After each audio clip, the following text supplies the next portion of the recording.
soil, thus American citizens. They have kids who are American citizens. They're possibly volunteering in their community.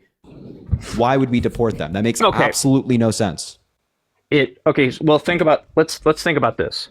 I've heard you speak a lot before. So you talk a lot about Donald Trump being a convicted felon, right? Yeah. Okay. I want you to Google for me right now. No. No? Okay, well, I'm just going to tell you. I'm just going to tell you what it says. Crossing the border illegally is a felony. Misdemeanor. Nope, it's a felony. It's a misdemeanor. Look it up right now. It's a misdemeanor. First time entry, it's a misdemeanor. No, it's not. Yes, it is. No. Yeah. Yes, it seriously, is. Seriously, anybody in the chat, it's a quick Google search. Is crossing the border a felony? Yes, crossing the border illegally is considered a felony under U.S. federal law, specifically under U.S. Code number 8, section 1325.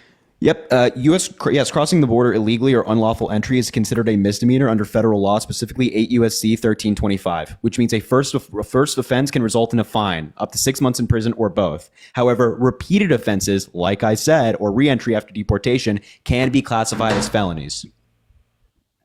Right. Those people are felons. No. If they cross the border the first time, like a first-time offense, it's a misdemeanor. I just read it to you. 18 U.S.C. section 1325. First-time entry, misdemeanor. Repeated offenses or reentry. Okay, so what do you think? What do you think the punishment for that should be then? There has to be something. Because it's not legal. Yeah, I'm not. First of all, I'm not saying that like we should have the border open so that to the point where undocumented migrants can just walk in, right? I'm not saying that should be the case. But what I am saying is that these people who are here, you can sure. I'm happy to have people deported, right? Or like bad people who are committing crimes, sure, right? Crossing the border itself is a crime. Yes, I'm aware. Yeah. I'm talking about violent crimes. So none of these people are law-abiding citizens. Well, clearly you don't care about that. You can't claim to care about that. You voted for a convicted felon. No, I really don't. So please. I don't care about that at all. Of course, I know you don't because you voted for a convicted felon. We know this. I don't care. I really don't care. I know you don't. So if they're committing like a violent crime or theft or something like that, I have no problem with them being deported, right? But for the 11 million undocumented people, many of which are just following the law, that's not a misdemeanor that when they first crossed, their kids are in school, they're working jobs, they have a family here. I have no incentive to deport these people. They're not hurting society. They're benefiting society. It makes no sense. And you're like living in fantasy land. You're just living in fantasy land that the jobs are just going to be refilled with more people. And what happens when, the father or the mother is deported, but the American-born children are still in the United States? You're saying like, let's separate those family, put those kids into foster care, hurt the foster care system even more, overwhelm it when it already has a lack of resources, and then put these people out of the country without their kids and then expect them not to come back to the border or try to enter the country again. What planet are you living on? I live on planet Where are you living on? I live on planet Earth, buddy. No, I think you live on like Saturn or Pluto. I don't know where the hell you live in. This is so out of the realm of intelligence. Why do you think? Here's another exercise for you. Oh, great. They've all gone so well so far. Let's do another one. Are you aware because this is real data. Are you aware? Do you know where Starr County, Texas is? No, I don't know where Starr County, Texas is. It's a county on the border. Sure. Population Starr County, Texas, 97% Hispanic. It is a 97% Hispanic county. Okay. Trump flipped Starr County, Texas to Republican for the first time since 1896. Okay. Why do you suppose that is, Harry? Okay. I don't know. Why do you suppose that is? There was a swing rightward this year. I mean, a lot of different counties that typically voted blue, like voted a little bit more Republican or flipped or something like that. Why do you think every county on the border swung towards Trump by large margins? Oh, I think that a lot of those people had, inflation on the top of their mind, immigration on the top of their mind, a lot of things. I think we see the exit polling that being a lot of these. Obviously, it's reasonable to assume that a person who lives in a border town has immigration on their mind, right? And you sure, for the most part, but I think a lot of people were motivated by different things. So it's hard to say. I don't think you want to put them in a exit polling suggests that immigration was a big issue in this election. Yeah, and immigration was definitely a big issue in this election. And I would still say that voting for Donald Trump based off of immigration is dumb. It was an issue that you lost on. I don't disagree with you. I'm not saying that it wasn't a big issue. I'm not saying it's an issue that Donald Trump took advantage of. But it doesn't change the facts Voting for Donald Trump based on immigration is dumb. He has no plan. He has no plan. His plan is, let me present you big shiny things that, make you feel all good inside, like a wall or mass deportation, as opposed to actual pragmatic policy, realistic policy, effective policy that's such as let's reform our immigration system. Let's make it easier for people to come in legally, harder to come in illegally, expand programs so people can come in legally, increase the amount of work permits and green cards we give out so people aren't incentivized to come in illegally. We saw this as a very effective program under President Biden that reduced illegal immigration from certain countries by well over 60%. Give a pathway to citizenship for people who are already here, because again, there is no benefit to deporting people who are like following the law, sending their kids to school and things like that. That's good policy. I have a question for you. Yep. So you just mentioned that a green card policy that Biden was successful with, right? Mm-hmm. Mm-hmm. You do at least acknowledge that his border crossing numbers were vastly higher than Trump's, right? Because that's a fact. Yes, that's not those people were conjecture. legal immigrants. They weren't.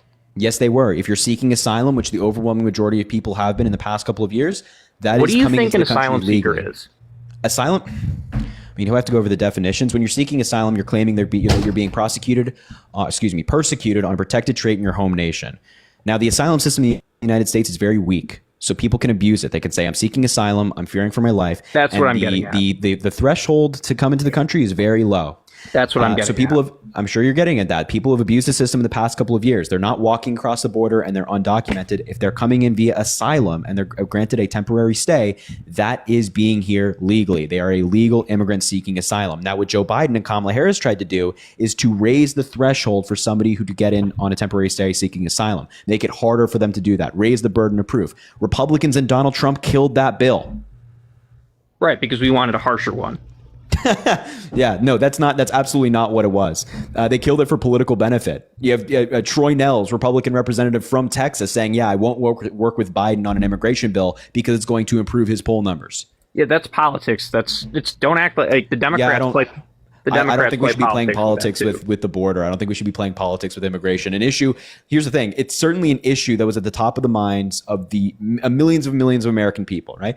If it's at the top of the mind for millions of people in this country, we shouldn't be playing politics with that issue. Your party did that. Your candidate did that. You don't care. Right, it's because we played politics with it. Thank you, Carol.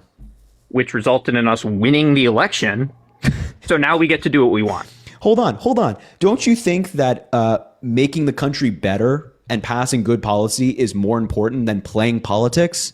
Not when we can play politics. So you're just a partisan hack. I mean, that's what it is. You're just a partisan hack. I mean, if you're not interested in politics because you want to make people's lives better, and you're more interested in like looking at it as if it's like a game, then you don't actually care. You don't care. You care about like winning. You don't care about like improving people's lives, improving the country. Now that we've won, I care that Trump does what he said he's going to do. And God love you. You know what? Fuck it. The Democrats are just going to filibuster any of this crap that you guys try to push when it comes to like these extreme border bills. We had a very moderate compromise on a lot of things, increasing funding for Border Patrol agents, hiring more agents specifically to deal with drugs and things like that, expanding immigration courts, giving the president the ability to shut down the border when it's being overwhelmed, having a legally mandated shutdown when it hits a certain number, investing in technology at the border to scan for drugs that come through the legal ports of entry where they mostly come from. That's a very moderate agreement on the border. Now you don't get that. Now you get nothing because the Republicans are going to push their extreme crap. Here's the thing, is that I care a lot more about executive power than I care about moderate agreemts. The executive what the fuck order, does that even mean? The executive order goes a lot further than you think it does. That might be the most unintelligent you think. That includes President Biden. That is crazy. That includes President. No. There's so many limits when it comes to executive power that don't exist when it comes to congressional policy you get through Congress signed by the president. Executive orders get sued like that. So any executive order that Donald Trump tries to put into place, God love you, it's going to get sued like that. It's going to be wrapped up in the courts for the next 2 years. Congressional policy doesn't have the same legal loopholes that it comes to when it comes to suing and things like that.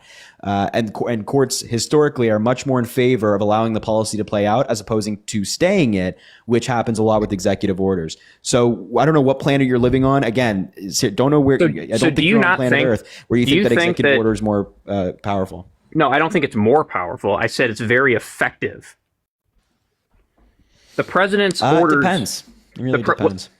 The president has a lot of power. I don't think anybody would. Has a lot of power. I don't think anybody would disagree with that. Sure. So maybe he doesn't have. Obviously, he doesn't have absolute power to implement whatever he wants. And I will give you, there's a lot of people in MAGA world who believe that, who believe he's going to come in and be like this emperor figure who's going to do everything that he wants. That's not the reality of it. But he has a lot of authority to do things, or will have.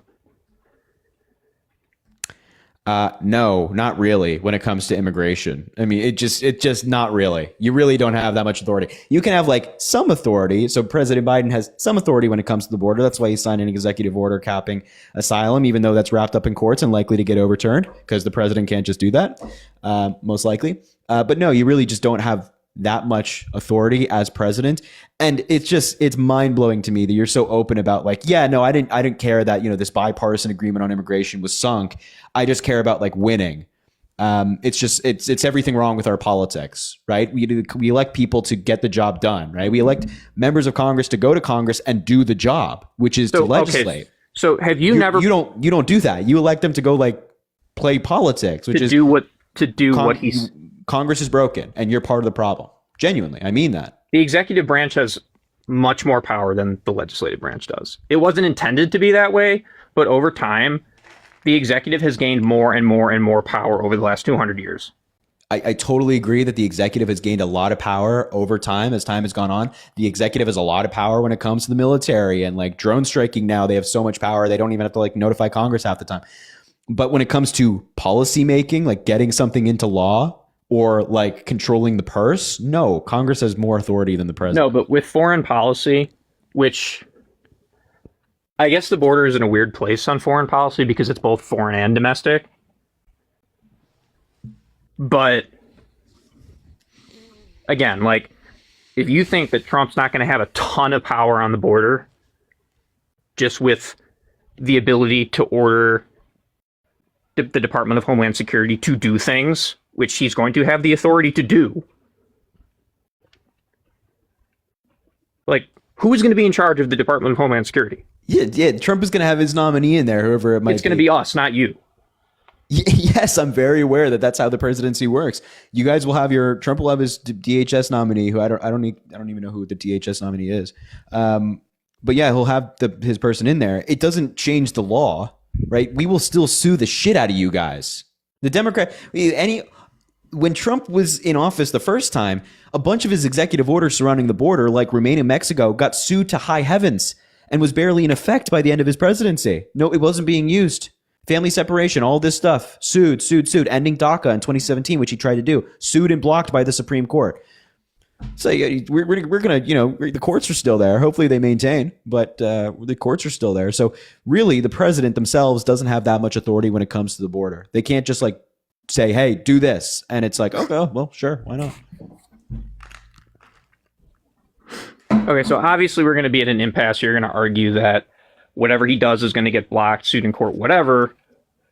I would rather have that happen than have Kamala Harris in charge of the border. Oh, yeah, Kamala Harris, the one who's reaching out to the other side of the aisle to get something done in a divided Congress. You'd rather have somebody using executive power, which isn't that powerful, which is going to get sued, than a moderate compromise on immigration. Yes, again, you do not care about the issue. You don't. Stop. I'm very conservative. Why would I want something moderate, Harry? Because we work with compromise. That's the nature of our government. I'm a liberal. I want more liberal immigration policy. I want more liberal policy just across the board. But I'll take 70% of what I want as opposed to 0% of what I want. You're going to get zero. So if that border deal is 70% of what you want, it's 30% of what I want, which is not a good deal for me. It's just a theoretical. I'm just throwing out numbers. Matter of fact, I'd say it's more of like a 50-50 or a 60-40 for the Republicans. The Democrats have been fighting to get like DACA signed into law permanently. We've been fighting for a pathway to citizenship. None of that's in the bill. This is more a conservative bill than it is a liberal bill when it comes to immigration. So it had more conservative policy. But you and your party, Donald Trump and everybody else, still sank it anyway so they could win an election. And now it's incredibly unlikely that any major immigration reform happens. Why don't we just enforce the laws we already have on the books, Harry? We're doing that right now. So why are we not deporting people then? We are deporting people right now. When we know where they work and live, and they're a person who came into the country illegally, they're not getting deported right now. No, there are hundreds of thousands of people who are being deported. And this is also like, just listen to what you just said. Listen how like evil what you just said was. We know where they live. We know where they work. Let's go deport them. My God, they're working. They're living here. They're a productive member of our society. Again, maybe they have children here who are American citizens, but let's deport them. It's so evil. Do you not hear how like gross that is? If it was your family, you'd be like, just put yourself in their shoes for a second. You'd be like, wow, that's horrific. Like, you know, my family's just trying to have a better life. Why would you deport us? We haven't done anything wrong. We're not breaking your laws. We haven't killed anybody. No matter. It's so evil, man. It's no justification. I just want to also point out that this entire conversation, you haven't provided a justification for wanting to deport 11 million people other than they're here undocumented. Right, because I don't think that's fair. Don't talk to me about fair, right? You voted for somebody who assaulted a woman, found liable for sexual assault. What does that have anything to do with this conversation? Fair. That's not fair. It's not fair that he's going to be president of the United States, but he's going to be president of the United States. It's not fair that Donald Trump, a convicted felon, is not sitting in prison right now when there are plenty of Americans out there who've done significantly less than Donald Trump in the nature of crimes, and they're sitting in jail right now for the next 20 years of their life. That's not fair. But with immigrants who are just here trying to live their lives, they're not breaking any laws. They're actually contributing to this country. They're paying taxes through sale tax and an ITIN. Let's kick them out. Oh my God, you're not. So how much in federal taxes did those people pay? Federal income tax. How much did they pay? I think it was estimated in 2022. Federal income tax. Just be quiet. And I think the last number I saw on this was that in 2022 they contributed around $80 billion to Medicare and Social Security. Okay, I said federal income tax. I know. I'm just giving you the number I know. That's the number off the top of my head. So federal income tax is something that's paid for by citizens. You can pay through an ITIN. If you're not an American citizen, if you don't have a Social Security number, you pay through an ITIN. Okay, so like let's look it up. How much do undocumented immigrants pay in taxes every year? Federal income taxes, not just taxes. Why not just taxes? Why not just taxes generally? Because sales taxes don't go to the federal government. They go to your state, which helps your state, right? Undocumented immigrants, I was in the ballpark. Undocumented immigrants paid $96.7 billion in federal, state, and local taxes in 2022. Most of that, $59.4 billion, was paid to the federal government, while the remaining $37.3 billion was paid to state and local governments. Almost $100 billion in taxes in 2022. Okay. So we lose $100 billion in taxes. We lose economic output. We lose GDP percentage, all because you think it's unfair that they're here? Yes. Get a grip. Get it together. Stop being a little whiny fuck.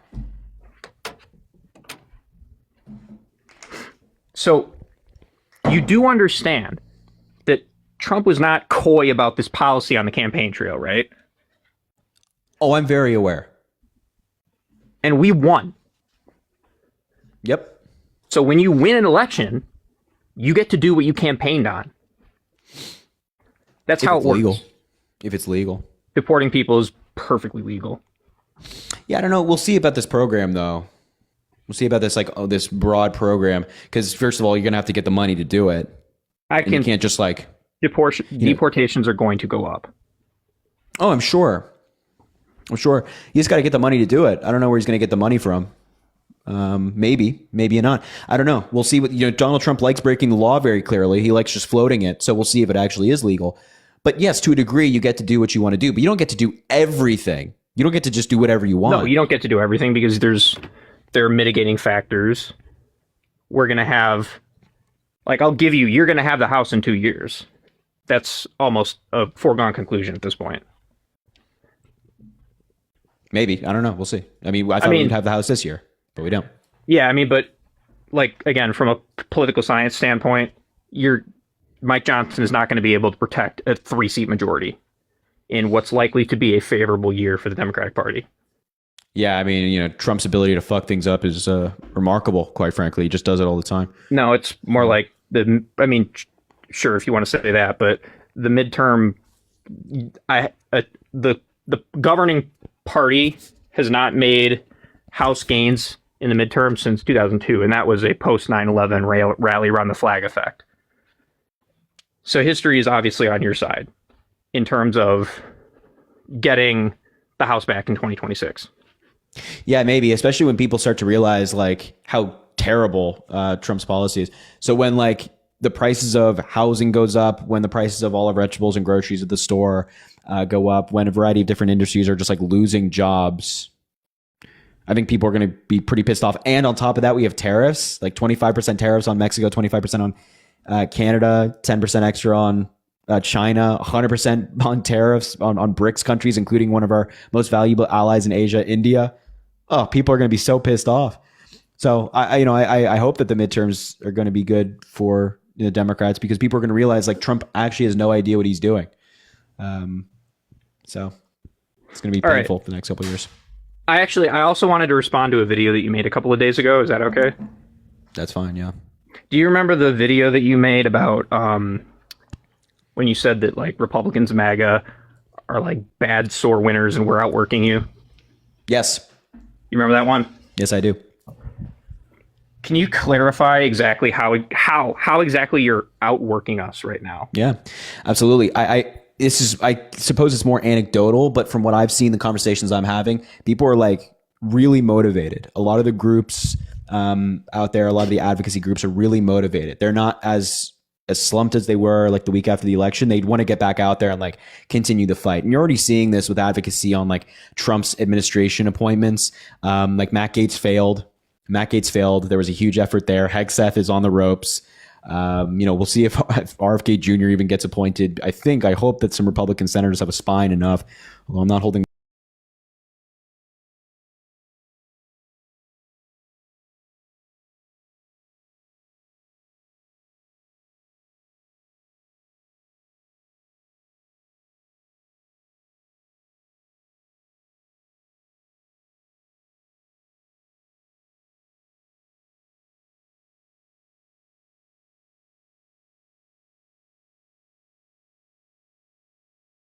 Seven. Yeah. And the Senate. Yeah. So all of the outworking that you've been doing is going to amount to, at least in the short run, is going to amount to nothing. Oh, God love you. I mean, we have elections every single year. We have elections coming up in 2025. A Republican in Virginia, Glenn Youngkin, can't run again. That's a seat that we're looking to take back in Virginia. Have a Democrat take that position. We have a New Jersey governor's election. There are going to be state House races and whatnot. There's going to be special elections for House Republicans that Donald Trump has picked out of his cabinet. So Elise Stefanik, Michael Waltz, and who's the third one? Matt Gaetz. Matt Gaetz, yeah. So you're not winning one of those elections. Well, I mean, we're still going to work on it, and we're still going to spread our message through those elections. We're still going to fund them. And also, right after that, that's a year later. A year later after that is 2026. The House races are there. House races, we know the campaigning begins like a year before. We're going to be working hard there. So it's not for nothing. You guys are going to get like comfortable, right? You're going to think, oh, we have the House, the Senate, the presidency, and whatnot. And I predict you did the 4 Democrats years will ago. catch you on your toes. It's a cycle. We're not gonna have power forever. That's obviously not what I'm saying. But don't you think that if you were in my position right now, you would be gloating too? No, like, not even a little bit. I don't know. Don't be disingenuous about that. Don't be disingenuous about that. Not gloating in this way. Like, I think like your entire argument is, oh, we have the president, the Senate, and the House. It's like, yes, we know that you have that. When Biden won in 2020, you can scroll all the way back down my page if you so choose. One of my first videos I made after Biden won is like, let's come together as a country and support our president. And don't get me wrong, I've like certainly celebrated Biden being president, but that was my first message. But, I'd be happy if Kamala Harris won, but that's not the reality. So it is what it is. I also want to point out that, the Democrats are far more gracious in loss. Like, we're not going to storm the Capitol. And you don't see a single Democrat out there who's like, honestly, on this point, Harry, I do agree with you on that point. Yeah, Trump still doesn't believe that the 2020 election was fair. Do you believe the 2020 election was fair? Yes, absolutely. And you voted for the guy who questioned it? What? You think that's fine? You think that's normal for somebody to question our elections?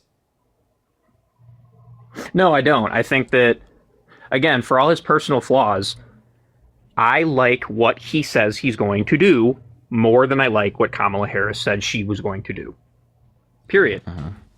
I'm sure you did. I'm sure you did. But at some point, you have to put country over party. And if you did that, if you had that philosophy, which I guess you don't, but if you had that philosophy, you wouldn't vote for a convicted felon who's also been charged with very serious crimes. Harry, it's just that I'm voting for the guy who at least I know will stand up for democracy, even if I disagree with him on policy. Okay, so that's where you're coming from. Yep. But that's not where the American people came from. Yes, I'm giving you my own opinion. I'm not speaking for the American people. I'm not trying to speak for the country. That's just my view. Okay, I mean, I respect your view. I totally get that, by the way. But in my view, policy is more important than anything else.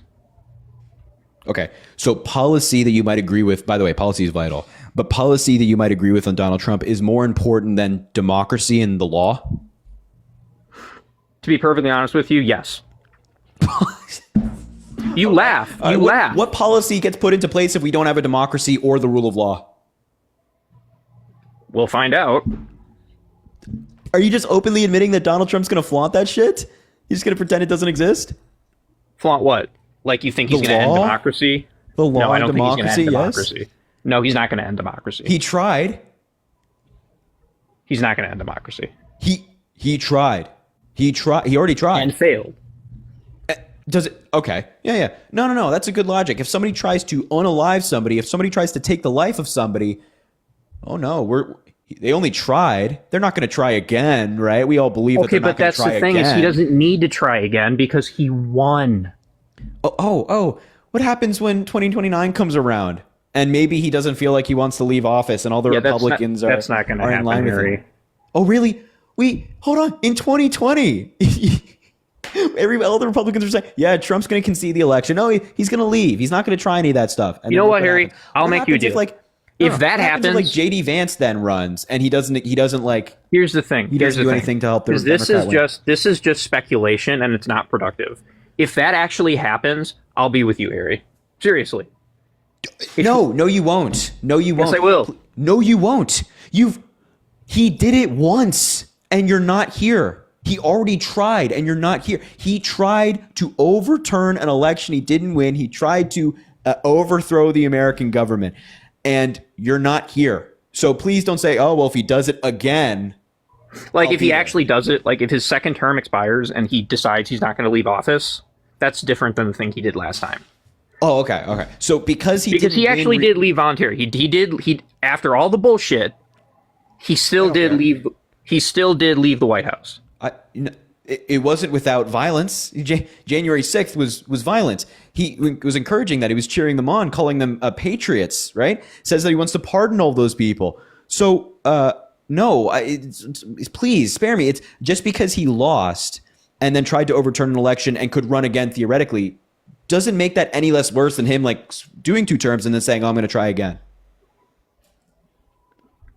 It's crazy. The mental gymnastics that you guys try to do to justify Trump is insane. You're fast forwarding 4 years into the future and saying he's going to do something. I'm just saying hypothetically he could. I don't think it's unlikely.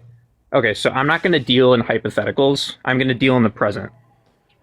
Okay. Where we won the election. You've mentioned that. Wait, really? You guys won? Oh, yeah, we did, actually. News to me. I didn't hear this. And now we get to do what we want, for the most part. I mean, sure, man. And just look how it's already going for you. Look how it's going. It's already going great, right? Donald Trump appointed a guy to be attorney general who's been credibly accused of doing inappropriate things with 2 minors. Pete Hegseth, the guy who's like cheated on all of his wives, used to run a veterans organization and had credible allegations of assault while he was working there, had to be ousted from that position because he was too drunk at events, had to be removed from them, and covered up allegations that had been made toward his male colleagues of assault toward women that worked at the organization. Great. It's already going fantastic, right? Those are very stand-up guys. They're very stand-up guys. Here's another thing about politics that obviously we have different views on this, but I don't care about the moral compass of the people in charge. I really don't. I really don't. Oh man, nah. It's just too. You think that's funny? No, I'm laughing at it. Like. I know that you think that's funny, Harry. Do you hear yourself, man? I do hear myself. I don't care about the moral compass of leaders. What is wrong with you? We expect our leaders to do the right thing, or should expect our leaders to do the right thing and be good people and make decisions that help people, right? Like, what good leader in history has not been a good person? Somebody that's redeemable. Winston Churchill. Winston Churchill like served his entire life. Winston Churchill like dedicated his life to public service. Okay. So you think that the colonization imperialism? No, I think it was a different time. I think Winston Churchill made terrible decisions, but I think that there's plenty of stories of Winston Churchill just being like a good person to people, right?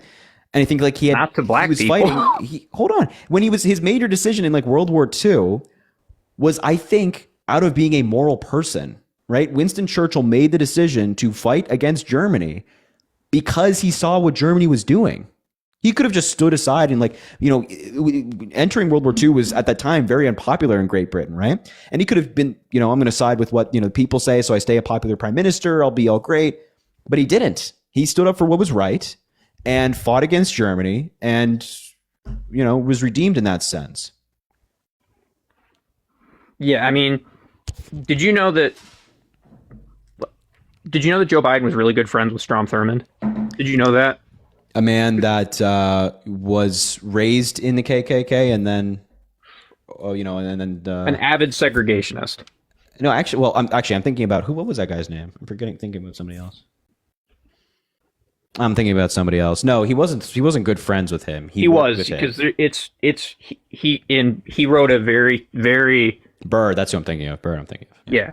So you can go find it. There's an article when Strom Thurmond turned 100 years old. Then Senator Biden wrote a very glowing piece about him. Yeah, I mean, Biden has made clear since then, he's talked about this extensively, that he had the relationship with Thurmond and others because you couldn't not have that relationship when he worked in Congress. You had to work with people to get things done. But you didn't have to be really good friends with the guy. He wasn't really good friends with him. He's made this clear since then. He spoke about how, these are people, they were segregationists, they were vile people, but I had to work with them. Okay, but that's not how he felt about it at the time. If you go back and look at his writing. Yeah. I would encourage you to go look at his writing and go look what he said recently. As recent, by the way, not just as president, but like in the 2000s and like the 2010s era, he's been very critical of these people, saying like, unfortunately, these people served at the same time I did. I had to work with them. And if you didn't work with them, then you don't get anything done. That's the nature of government. Right. So again, if you go back and look at his writing, he was very good friends. I understand. You've said it. You've brought up his writing like 3 times now, and I'm telling you, look at it in its entirety. Look what he said recently. Look what he said in the early 2000s and early 2010s about Thurmond and how he had to have a relationship with these people and be buddy with these people. I don't actually care that he was friends with these people. Oh, please spare me. Donald Trump was friends with Epstein. I don't actually. You see, that's the thing. I don't care that he was friends with these people because I don't think the people who are in. I don't trust people in government. I don't. But you trust Trump? I don't, actually. What? You don't trust Trump and you voted for him anyway? I don't trust Trump. I really don't trust Kamala Harris. This is such a dumb conversation.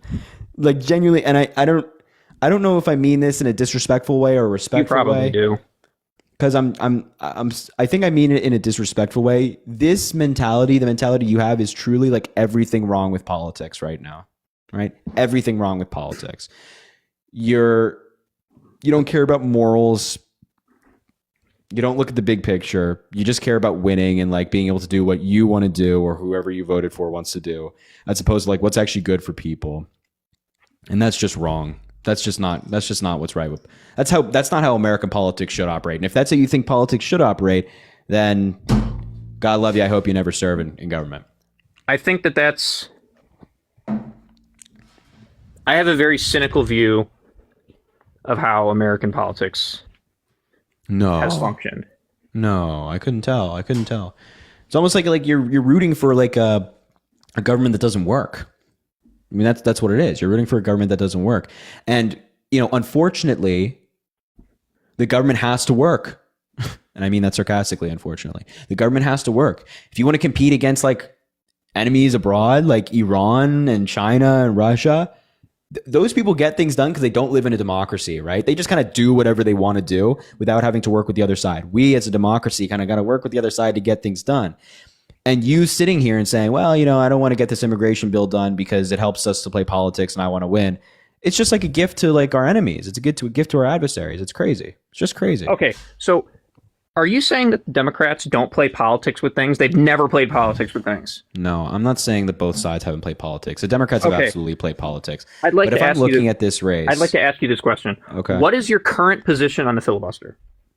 Now that Trump is about to take office. Yeah, no, I always go back and forth on the filibuster. I really do. Like, I know you did, even when Joe Biden was president, I go back and forth at like, yeah, I want to abolish it, but then I don't want to abolish it because what happens when they become, in office and they want to do something bad. So I go back and forth. I think at this time I'd say like, don't abolish it, even though it like pisses me off. So we shouldn't abolish the filibuster because we can. But 2 years ago... I don't think Democrats should either. Right 4 years ago, really. So 4 years ago when they tried to pass... What was it? It was the John Lewis Voting Rights Act that they tried to abolish the filibuster for, and Manchin and Sinema wouldn't do it. Yeah. You were on team, don't pass that bill. No, I think this is why I'm telling you, I go back and forth on this. I think at that time I was like, yeah, no, we should abolish it. Because you were in charge. But not even because I was in charge. But it kind of like... That's what it is. No, I genuinely think that there are good arguments for both sides. And in terms of abolishing it, it's like, okay, well, if the majority of, government that we have, the majority of the House and the majority of Senate want to pass something and the people have elected them, then they should be able to do that, even if I disagree with it. But then again, on the flip side, it does act as a nice barrier to prevent like extreme legislation and does promote working together. So I genuinely think that when it comes to the conversation surrounding the filibuster, it's not just about who's in charge. I think that there are genuinely good arguments on both sides that are both good faith. Okay, so I'm going to give you so Chuck Schumer tried to abolish the filibuster for that, right? Yeah. Now he's on the floor of the Senate saying, don't abolish the filibuster. Yeah. Is that not playing politics? I mean, maybe. I just said that. How could you possibly look at that any other way, Harry? I just said I think that both sides play politics sometimes. But when it comes to like issues of national security, can you give me an example of the Democrats playing politics? Because I'd argue that the immigration in our border is an issue of national security. And the Republicans, even by your own admission, played politics with it. So please provide me an example of the Democrats doing something similar to that degree. Yeah, okay, I will. COVID reopening. Easy. COVID guidelines, COVID reopening. What? 100%. Okay, elaborate, please. 2021. In the year 2021. And even partly into 2022. We still had mask mandates, and they tried to push vaccine passports on people. What? That's not the federal government wasn't doing that. The federal government had its guidelines. Yeah, you were not. Nobody was forced to get a vaccine. Nobody was forced to get a vaccine to have a passport. A lot of people in the military were forced. That was not federal government. No, actually, a lot of people in the military were either forced to resign their positions or get the vaccine. Which is the law. They are allowed to do that. The military has had vaccine mandates since George Washington, right? Donald Trump, when he was in office, we had vaccine mandates in the military for a variety of different things. What? And then they tried, which, by the way, this was shot down in court, Biden's vaccine mandate for healthcare workers. Do you remember that? Yeah, I think that's a good idea. Yes. Okay, yeah. but was it legal? No, the Supreme Court ruled against Biden. But right, exactly. But again, you don't care about the law, so spare me. The Supreme Court ruled against Biden for sure. But I still think that would have been a good idea. And then again, like, it still wasn't put into place federally. And all it was saying is that if you want to get a if you want to work in healthcare, you got to get the vaccine. And if you don't want to work in healthcare or don't agree with that guidance, you don't have to. There's still choice there. Nobody was being strapped down to a gurney and given a vaccine, right? It was still choice. Yeah, lose your job or get a vaccine is not much of a choice, Harry. Yeah, that is quite literally choice. I know you can afford to quit your job right now, but most people can't. Also, I think actually Law of the Wild is right in the chat. The private business mandate with OSHA was failed at the Supreme Court. The hospital mandate upheld. So the private business is the one that we're talking about. But also, just to be clear, like, that's capitalism. You're saying, well, you can't afford to lose your job. That's capitalism. If you don't want to, do what the business asks of you, then you don't work there. Just like if you don't want to wear the uniform, the business has the right to fire you. If you don't, can't afford to lose my job. Yeah, vaccine, like, companies themselves can impose their own vaccine mandates. The federal government cannot impose a vaccine mandate on companies with however many more employees. Well, I don't know Yeah, the Supreme Court said that can't be. That's not the case. But the federal government can employ vaccine mandates for the military or federal workers, which is a good idea. If you work, and also, like, if you work in a hospital, you should absolutely have a vaccine. I mean, give me a break. It's healthcare. What are we doing? It's not a conspiracy theory place. It's not a place to have, like, diseases. It's a place to be healthy and up to date. My God. No. Whether something is going to happen or not, do you see a problem with Democrats or Republicans playing? Reality is not national security. You would have to. You think it's perfectly fine to play politics with that? With that national security issue, yes, I do. Why? Because it's not like it's an ongoing problem. It's not like if we don't do this, there's going to be another 9/11. Yeah, I think I don't think that the bar to operate or to fix an issue should be, will there be another catastrophic event on the level of 9/11. I think it should just be, is this hurting the country? Is this impacting the country? If it is in a negative way, then we should do something about it. If it's not, then, well, business as normal. Clearly, you and I would both agree that it was impacting country. And instead of solving the issue and making the country better, you and your party, which I guess you're, like, happy about, stood in the way of progress. That's like, do you not see how that's like bad governing? Do you not see how that's like broken government right there? Right, because now we won the election. Oh my God. And can do what we want to do. Okay. All right.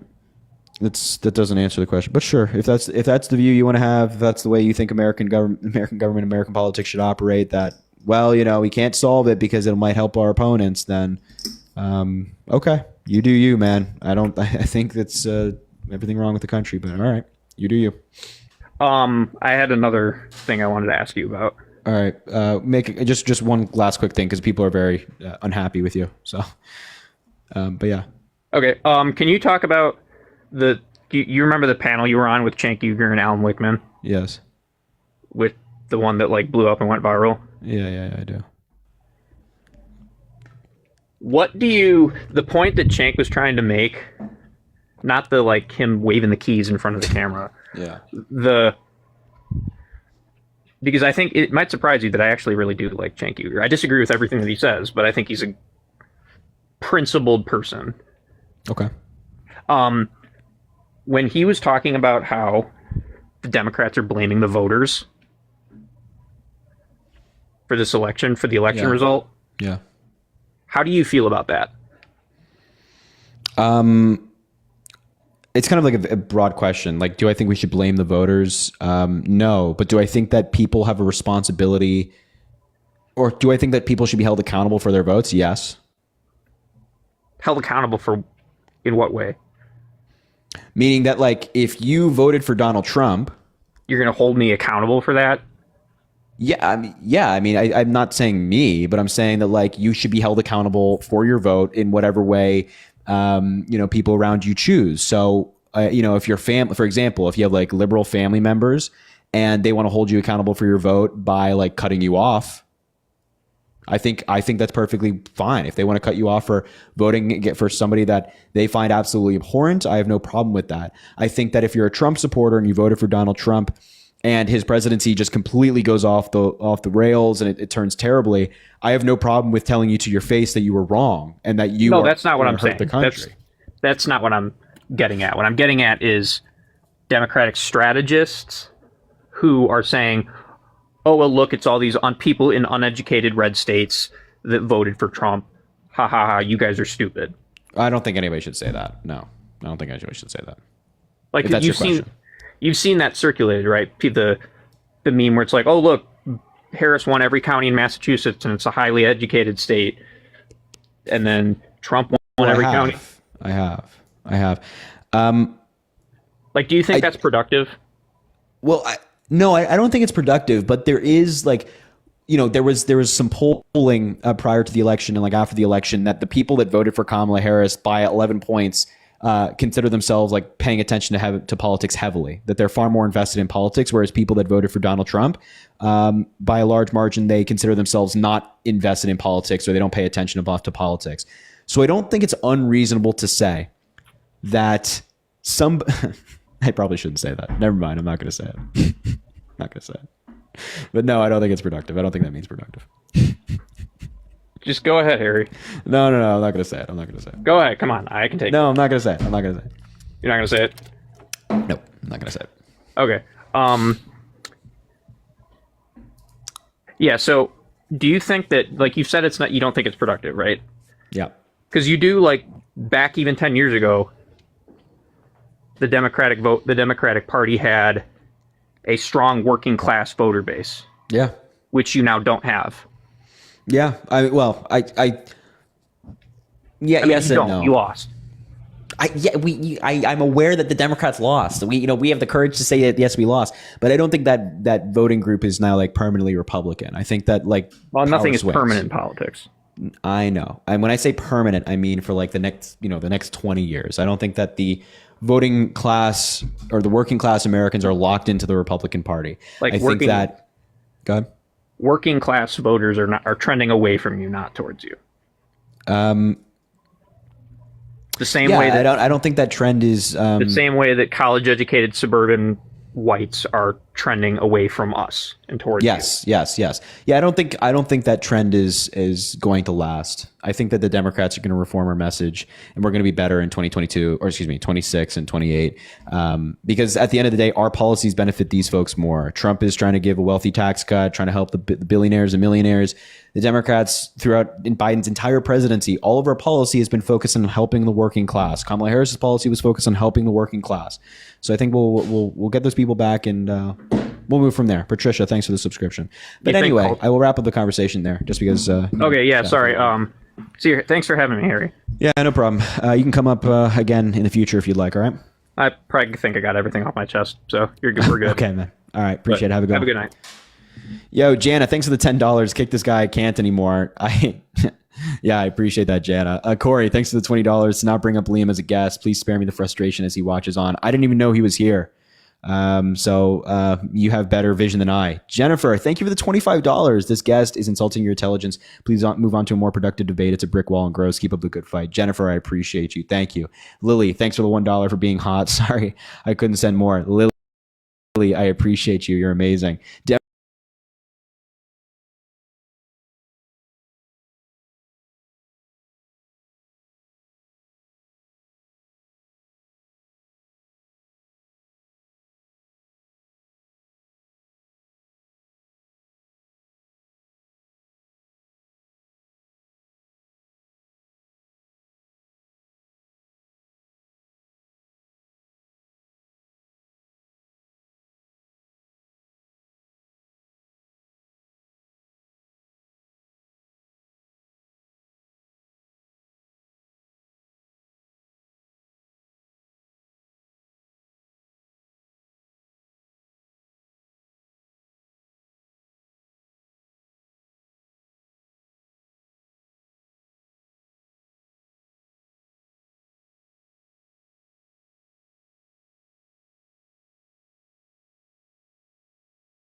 I don't think there's a good answer as to why.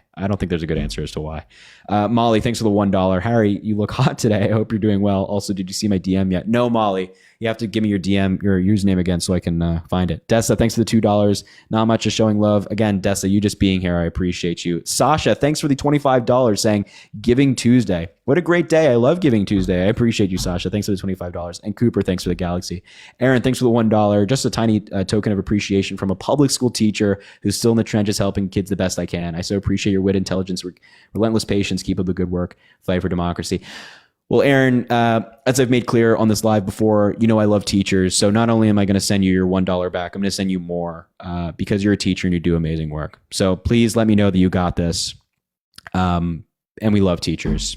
So you just being here, I appreciate you a lot, and keep killing it as a teacher. That's fantastic. We love teachers, like genuinely some of the best people in society, man. Some of the best people in society. Liv, thanks for the $5 for looking cutesy. I appreciate you, Liv. Zariah, thanks for the $1. My third graders don't even say that's not fair. It was reference to that guy earlier. I know. I was like, oh, anyway. Diksha, thanks for the $50. Sorry, no dirty pickup line, but I do appreciate all you do. I appreciate you so much. Throw some W's in the chat for Diksha. Thank you so much. That is incredibly kind. $50. I appreciate everything you do. I hope you know that. Thank you for the $50. Throw some W's in the chat for her. I appreciate you so much. You're amazing. Abby, thanks for the $1. Don't read out loud. I got you. What a day to be alive, Abby. I mean, what a day to be alive. It's a good day. It's really just a good day. Zariah, thanks for the $1. I'm not MAGA, obviously, but I do have a question. If he gets rid of the Department of Education, does that mean that I won't have to pay back my student loan?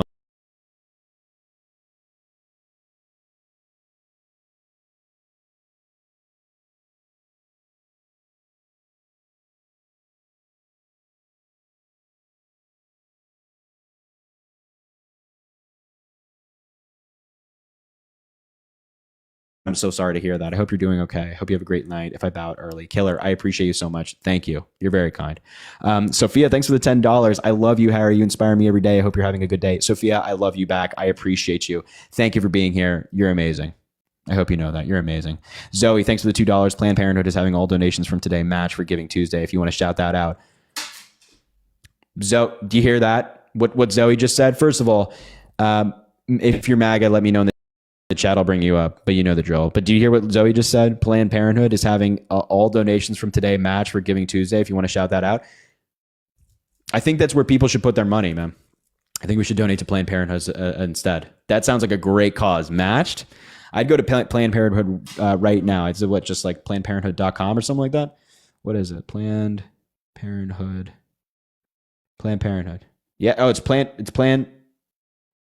Yeah. It's PlannedParenthood.org. She's not even lying. Giving Tuesday, all donations are matched 1 for 1. I like that idea. Everybody should go donate to Planned Parenthood instead. That sounds like a good idea to me. Matching their donations. I like that. I like the sound of that a lot. Anyway, listen, let's get into the next debate. Make sure to drop a follow if you haven't already. We do these lives all the time. Also, double tap the screen. Let's try to get to 500,000 likes when that bar comes up. Fill it up once, twice, maybe 3 times, depending on how generous you're feeling. Also, spam. Wow, 4K shares. You guys are killing it on the shares. Spam those shares down there.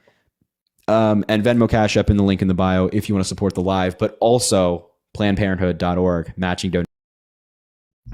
That sounds better to me. Anyway, all right. If you're MAGA, let me know. Let's get somebody up here.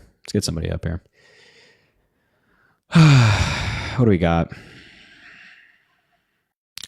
Dark Horse Dream Design, brother.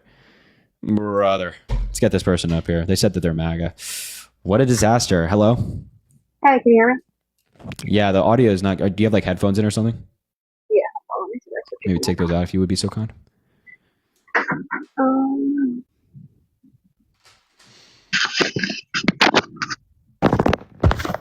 Is that better? I think a little bit better. Probably the best we're gonna get. If you can't hear me, are you like far away from your phone by any chance? No, I'm literally like right on top of it, but I'm working while I'm talking to you. Okay. All right. Well, we'll make do. So, all right. So you voted for Donald Trump? I did. Why? I have to be honest, I couldn't stand behind what's been happening. When you say like what's been happening, what do you mean by that? I just couldn't stand behind like everything that the Democrats have been doing. I don't like Donald Trump as a person, I'll be honest with you there. But I didn't agree with Kamala. I didn't agree with her policies. I like the border concept that Trump had. I like the Republicans in general. I'm a Republican.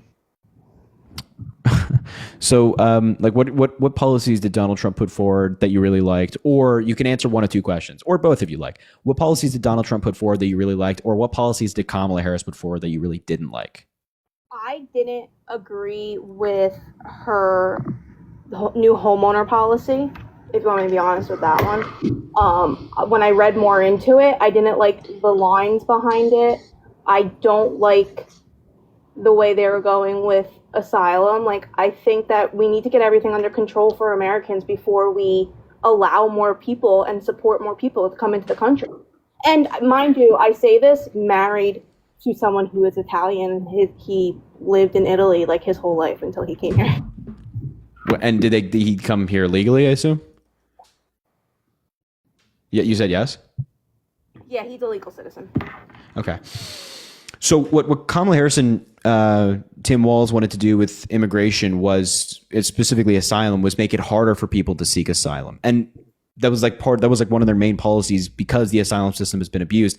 But also, I'm kind of confused of your critique of the housing policy. You said you didn't like the lines behind it. What does that mean? Like, what did you specifically not like about her housing policy? So, like, and maybe I read into it wrong, but when I read into it, it seemed like it was only for new construction. And like, as a first-time home buyer, I'm in new construction now, but I'm not a first-time home buyer. Who's buying a brand new house?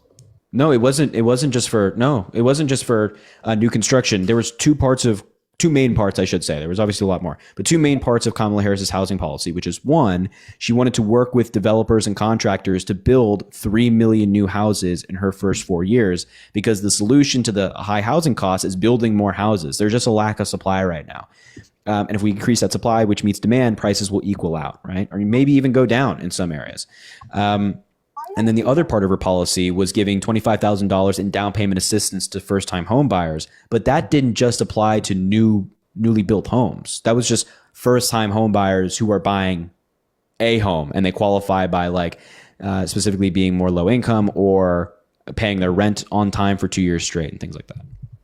See, like, now I don't. Maybe that's true in other cases. I live in Jersey, so for like me, the man thing I just don't see, because there are so many houses in Jersey and the construction's so out of control, like completely out of control. So like, I don't see how our house prices are ridiculous. Like, I paid $500,000 for my house, and it's insane to me. But well, I don't know what your house looks like. I don't know what area you live in, so I can't speak to whether that's insane or not. But like, what you just seeing houses being built doesn't mean that there's actually an increase of supply, or that supply is meeting demand. But also, we really want to focus on like building houses in where population is dense. So housing costs in like major cities around the United States, New York City, for example, my God, is incredibly expensive. We want to build more homes there to kind of bring down those costs as well, but also focusing on areas that are suburban as well.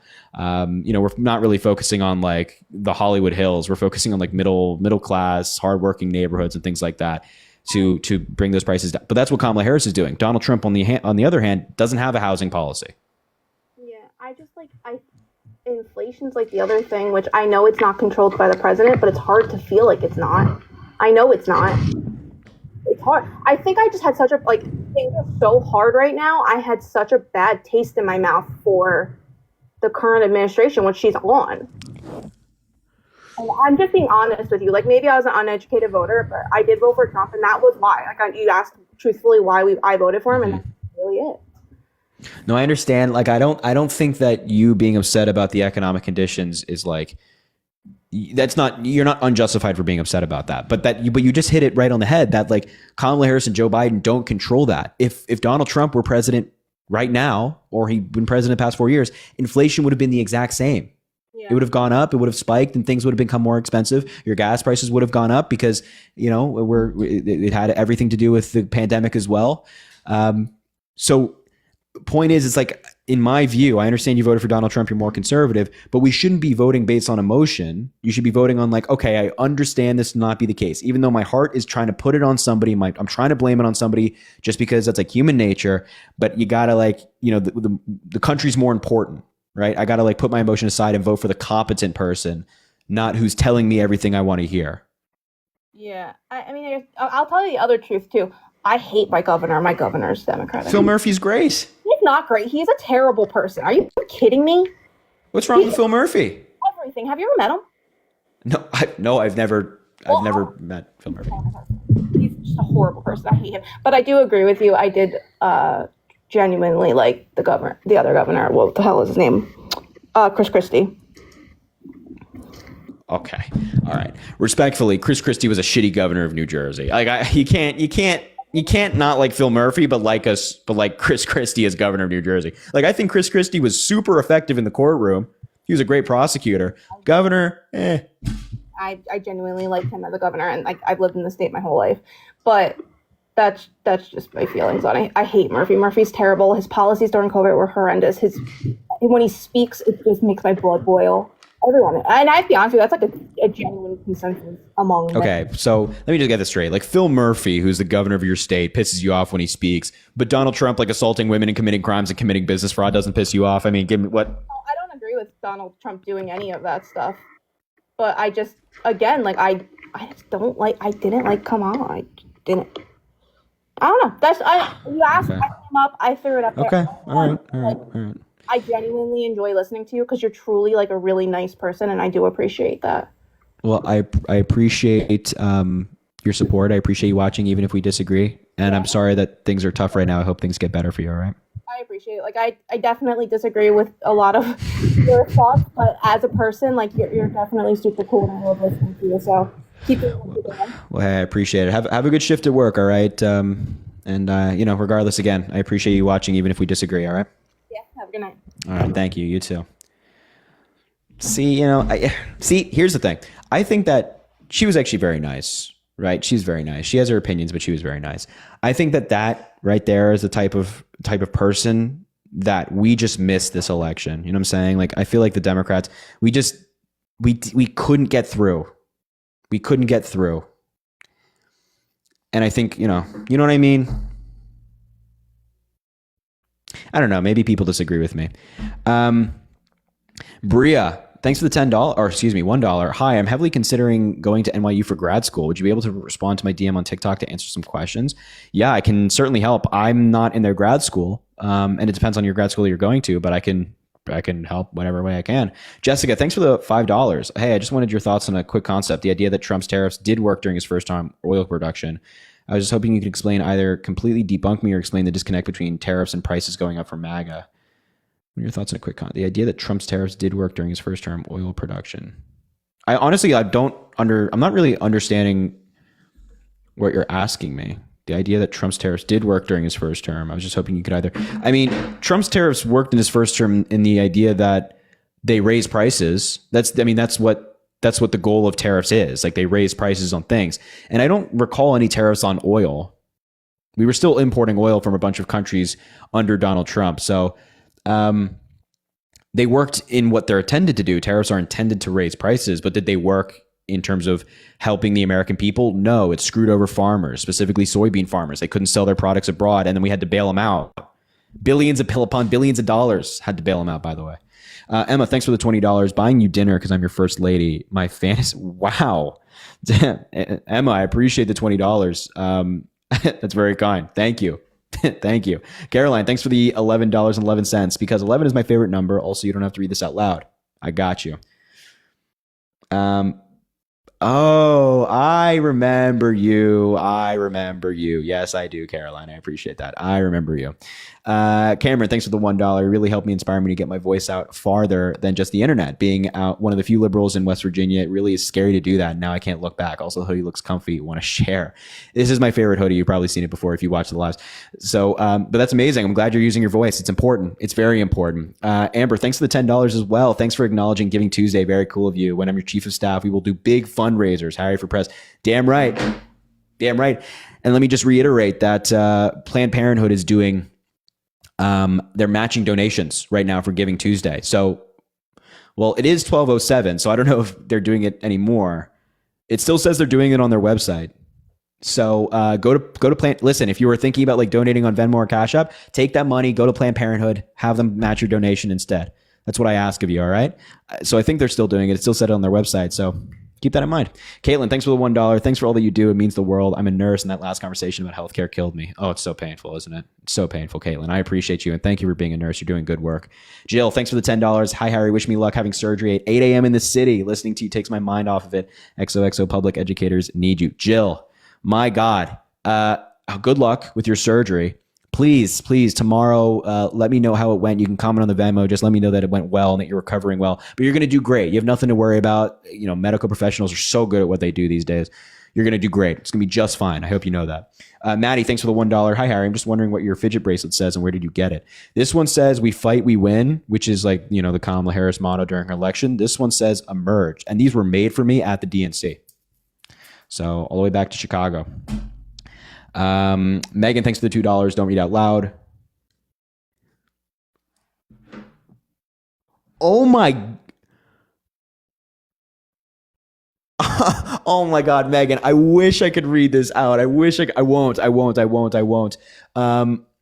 my God. That's so funny. That is so funny, Megan. That's so funny. That is crazy. Oh my God. I appreciate that. That is crazy. Killer, thanks for the $1 as well. Please watch the latest post on my page of Liam when you're done tonight. And the next victim for weird reasons. Love you, Harry. Killer, I appreciate you. That is crazy. Holy, I appreciate you. All right. If you're mag in the chat, let me know. I appreciate you. Again, that's crazy. If you're mag, let me know. I'll bring you up. We can talk. God, that is insane. Javier, thanks for the $1. I want to talk about some stuff. We can definitely make that happen. Amy, thanks for the $1. Bryce, thanks for the $6. Middle school special ed teacher, keep up. Oh my God, man, you're amazing. You're so fantastic. Amy, thanks for the $1. Listening to you every night, and you've helped me so much. Thank you for your voice. I feel so loved and supported. Amy, you're fantastic. Just understand I appreciate you, all right? Andrea, thanks for the $1. Thank you for real. Without you, I'd be like 6 feet deep. Wow, Andrea, I appreciate you being here. That's very kind. I'll go through these super quickly because I know I don't want to make this guy wait. Alondra, thanks for the $1. I'm going to read all your messages though. Alondra, thanks for the $1. Amber, thanks for the $6. Anila, thanks for the $5. Shakayla, thanks for the $2.22. Macabre, thanks for the $1. Logan, thanks for the $1. And Cody, thanks for the $1. Oh, this guy just left already. Well, then I sped run through those for no reason. There's no reason for me to go through those so quickly. Anyway, if you're MAGA, let me know. I'll bring you up. What's up? You vote for Donald Trump? Hey, is it me, man? Oh, yeah, I did. You did? Hold that thought. Make sure to drop a follow if you haven't already. Double tap the screen. Let's try to get to 700,000 likes. Venmo, Cash App, link in bio. But again, Planned Parenthood is matching donations right now. So if you go to Planned Parenthood, I think that's pretty cool. All right. Why'd you vote for Donald Trump, man? Planned Parenthood is good. Planned Parenthood is good, man. I agree. Good job. Why'd you vote for Donald Trump? Ah, because it makes sense. Okay. What do you mean by that? Well, in order for us to get back to an American-provided America, we gotta buy American stuff, dude. Oh, that's all there is to it. Oh, shit. This guy. Yeah, okay. So you're talking about tariffs, huh? No, I'm not talking about tariffs. I'm talking about supporting your fellow Americans. That's what I'm talking about. Okay, so how does Donald Trump support your fellow Americans? Because he wants us to buy American-made. So tariffs is what you're talking about? No, I'm not talking about tariffs. I'm talking about supporting your fellow American. Okay, so what was the last item that you bought that was American-made? I don't know. I don't look at where my items are made. Your atoms. My atoms don't care about my country. I don't know. My atoms don't care about my country. Do you? You're what? What the fuck what are you talking about? You just said you don't care where your atoms are spent. Yeah, no, I just like when I go to the grocery store, I go to the store, I just buy something. I don't really like look where it's made. Well, if you're buying shit from the grocery store, it's probably made close to America, right? Okay, close to America. Okay, that's two different things. It is two different things. Yeah, but I'm asking you only buy American? I'm asking you only you buy American when was products? the last time? I'm asking you when was the last time you willingly? When was the last time you willingly bought an American-made product? I'm telling you, I don't look at where my products are made. So maybe I bought an American-made product recently. I don't know. You don't know. So do you support America or not? Of course I support America. Of course. So how do you prove that? Well, I think that like free trade benefits America. So if you buy something that's from like a foreign country, it doesn't mean you don't like America. Okay, touche. So I buy something. I don't care where it's made. What the fuck? But I don't want to support my brother next door.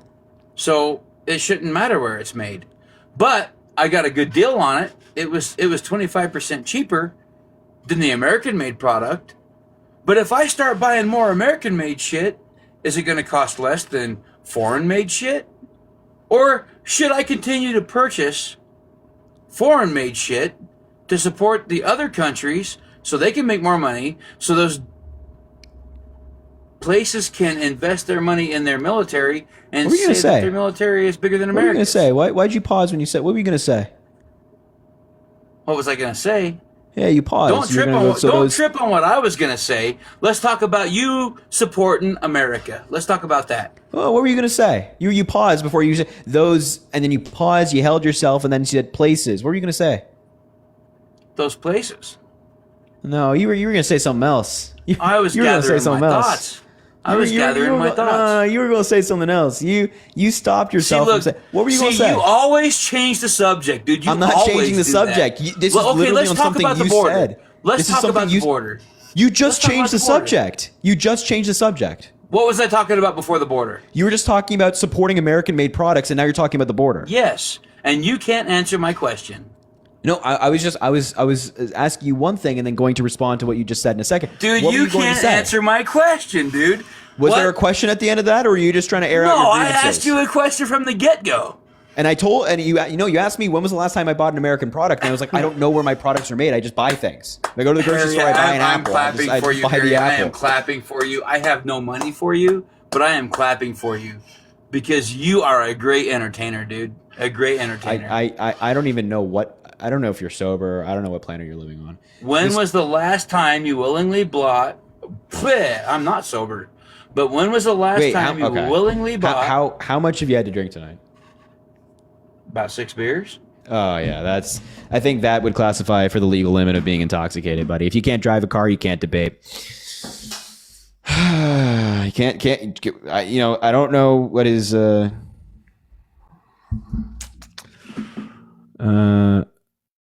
blood alcohol percentages, but I'm not taking a risk. All right, if you're MAGA, let me know. I'll bring you up because that guy was out of his mind.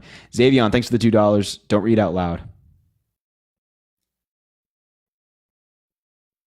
I appreciate that, man.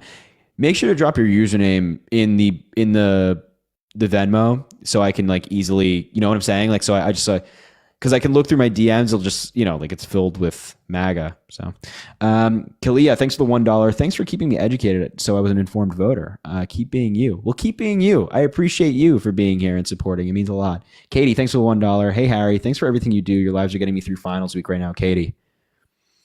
It's a tough week, but you got it. Study hard, work hard. You'll do great. You'll do absolutely fantastic. I hope you know that. Dakota, thanks for the $1. Does the Federalist Society's influence mix with the Heritage Foundation trying to make the executive branch more powerful make you think we're going to lose our rights? Yes. Especially because a lot of these judges that you see appointed by Republicans come right from like the Federalist Society. They're like, they love them. They love them. They just file it all through. File it all through. Jerica, thanks for the $1. Don't read out loud. I got you. All right, what's going on, man? I will, first of all, hello. And then second of all, that's amazing. And I will definitely do that. Or I'll try. I don't want to say definitely because I feel like I say I definitely will. And then I get wrapped up in stuff. But yeah, I'll try. Martha, thanks for the $3. Emma, thanks for the $1 on Cash App. I turned 21 this month. I need drink recommendations. I am not your guy. I'm not your guy. I'm not very knowledgeable in that field. What can I recommend? Listen, actually, I'm not your guy for that. I'm not your guy for that. Maybe over DM or something, I can like give a better recommendation. I can't think of anything off the top of my head. Kyle, what's up, man? Why you support Donald Trump? So I support Trump on the border. I think we let too many people come across the border that were unvalidated. No, I'm just unvalidated, illegally, however you want to put. I don't really like saying legally, but it is what it is. Good. Okay, I like that. Right? Do I 100% support Donald Trump and everything he says? No. Let me get that out the way. However, I do think that he was better than Kamala Harris. Let me just throw that out there. I picked between two evils, and I picked Donald Trump, who is less evil than Kamala Harris. Oh, God, what a disaster. Okay. Wow, that's not good. It's just not good at all. So where would you like to start? I'll give you the pick. You said immigration, right? So we can start at immigration, or we can start on your comment of lesser of two evils. Where would you like to go? It's up to you. Yeah, I don't, I'm okay. Lesser of two evils. Please explain to me how Kamala Harris is more evil than Donald Trump, the convicted felon who assaults women, brags about assaulting women, tells 10-year-old girls that he wants to be dating them in 10 years. And when he was president, he, maybe mishandled the pandemic. A bunch of people died as a result, and then tried to overturn an election he didn't win. So, okay, you brought up the election. I don't know if you want to debate the 2020 election. I don't know if that's what we're here for. I mean, we can. You can pick any one of those I just mentioned, and we can go into depth about it. But whatever. I think Kamala Harris is evil is, one, she couldn't even form a political agenda that she could actually talk about in detail in whatever she was wanting to do. She was not able to. She kept saying the same thing, same rehearsed lines every time she got on the mic. And then she would also go back and forth on what she stood for and what she didn't stand for. And to me, it just didn't make sense. You look back at Trump video, like Trump from the 90s to the early 2000s, and he's still saying the same thing he said now. Kamala Harris wanted to believe that was spreading lies about Trump, saying that he's anti-gay. He's not. Marry who you marry. It's not for him. He said that many times. And then they want to spin this rhetoric of, well, let me backtrack on that a little bit. Kamala Harris wants full government control, from what it seems like. As for Trump wants to give the states the ability to choose. On what? Well, we'll say gun laws. We'll say abortion. We can say abortion. What a disaster. Why would we let the states pick their abortion laws as opposed to being protected federally? Why is that a disaster? Because when you say you want less government, and it's usually the left that says, oh, we need more government, but we don't. States should have the right to choose their own laws. Do you not hear? Look, buddy, if your view is that there should be less government when it comes to things like abortion, then you'd be for federal protection, because that's less government. When you have state governments legislating on abortion, that's more government. That's saying like, hey, at 6 weeks, we're going to insert ourselves into your hospital room, your doctor's office, and tell you what you can and can't do. Whereas federal protections from the government says, you know what, you can make the decision whether you do or don't. We're not going to stop you. You have the right to, but if you don't want to do it, you don't have to do it. So, how do I say this with being politically correct? Because I'm not trying to be up here and not be politically correct. That means. I like to not. I do not like to offend people. Well, it's just not a good start for whatever you're about to say. Right. But sure. So, what I'm trying to get at here is, if you want to live in a state, if you think abortion should be legal, then move to the state where abortions are legal. If you don't want to have an abortion, move to the states. Let people choose. There's 50 states. Choose one that fits your politicalness and your political aisle. Move there. I don't think that's a good idea. I don't think we should be incentivizing people to move to states that only align with their political views. That just seems like a way to lead to more political divide as opposed to bring people together. But then what happens if somebody can't move? What happens if somebody's not making enough money to just pick up and leave? And most people don't leave their states just because of reproductive rights. Reproductive rights is something that, when it comes to specifically an abortion, nobody wants to have to get an abortion. Nobody's like, well, I'm going to have to get an abortion one day. I want to get an abortion one day, so I'm going to move to a state where I can have an abortion. No. It's just something that people want protected so that in the back of their mind, they understand that if they need it, they can get it. It's not like motivating people or not motivating most people to get out of their state. They just want to have the right so that if they do, they can get it. So what I'm trying to say, though, is there is circumstances where I do believe abortions should be legal and every state should protect those reasons. Whether it's loss of mother's life, rape, incest, stuff like that. That should be 100% protected. What should not be protected, and I do have people in my circle that have dealt with this, where people are using abortions as birth control. That is what I'm saying, it should be illegal and not protected. If you're using it as a form of birth control, I'm sorry, killing a kid is not the answer. And yes, abortion is murder. Oh my God. Nobody's using it as birth control, but even if somebody wants to get 10 abortions, they should be allowed to get 10 abortions if they want to. Because if you're okay with one abortion, you have to be okay with 10. It's just an act of doing something. Like if somebody wants to live their life that way, I'm not going to make the government interfere with their life. It's their life. I can disagree with that way of life. If they want to, they want to. But just think about this on a pragmatic level, right? Let's just say you have states that make exceptions for things like assault, right? How does a woman go about proving that to the state? Number one, how do they prove it in a 9-month period of which, well, certainly before 9 months, because nobody's getting an abortion at 9 months. How do they prove it in like 12 to 24 weeks? And then what happens if a woman is so traumatized from being assaulted that they don't want to go forward? And what happens if a woman is assaulted, but they don't have any evidence? That, like, let's just say the guy's buddies are protecting him. They're not admitting anything to the authorities or to the state. What happens then?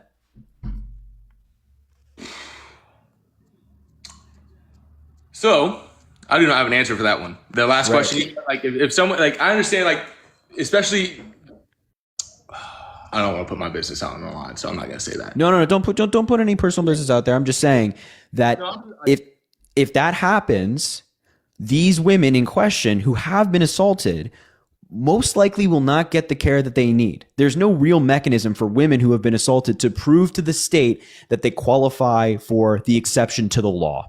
And when women have tried, like Kate Cox in Texas, she wasn't assaulted, but she needed an abortion because for medical needs. Her fetus was going to die, right? And she went to the courts. The courts denied her. And they had to go to another state. So even when this mechanism is in place, it usually doesn't work out well for women. So what we should do instead is have it protected federally, so no women have to prove to anybody that something happened, and they can just go get an abortion if they need it and not have to justify to anybody around them why they need it. Doesn't that sound better? I mean, to a degree, as long as, like, I also...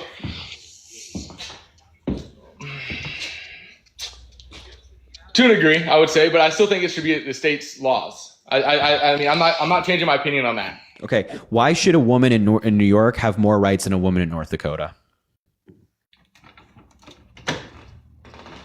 Okay, but now let me ask you this question, because you still want it to be an amendment, right? That's pretty much. Yeah, I think it should be protected constitutionally. I think it should be protected by the federal government. Absolutely. So, I'm going to flip gears a little bit. I will say you probably won that debate on that topic, but I'm going to switch. And we're going to say because I'm also not very knowledgeable on. That's fine. No problem. But let's say the Second Amendment, right? How the left loves to come after guns. Even though it's an amendment. Let's talk about that one first. Because I know you guys hate the AR-15s. Yeah. They should be legal. You guys hate concealed carry. You guys hate open carry in public. Yeah. So, with things like gun control, first of all, it's stated in the Second Amendment that regulation is permissible, right? A well-regulated militia, right? You're familiar with the lingo.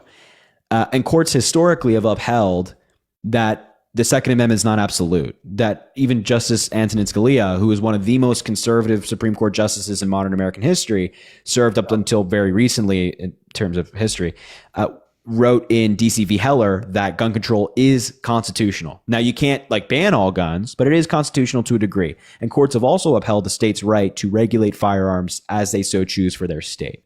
But that's more coming from a public health measure, saying that, yeah, this state thinks that in the best interest of their people, that in the interest of public health, they have the ability to regulate firearms. But if we're connecting it back to reproductive rights is an individual decision.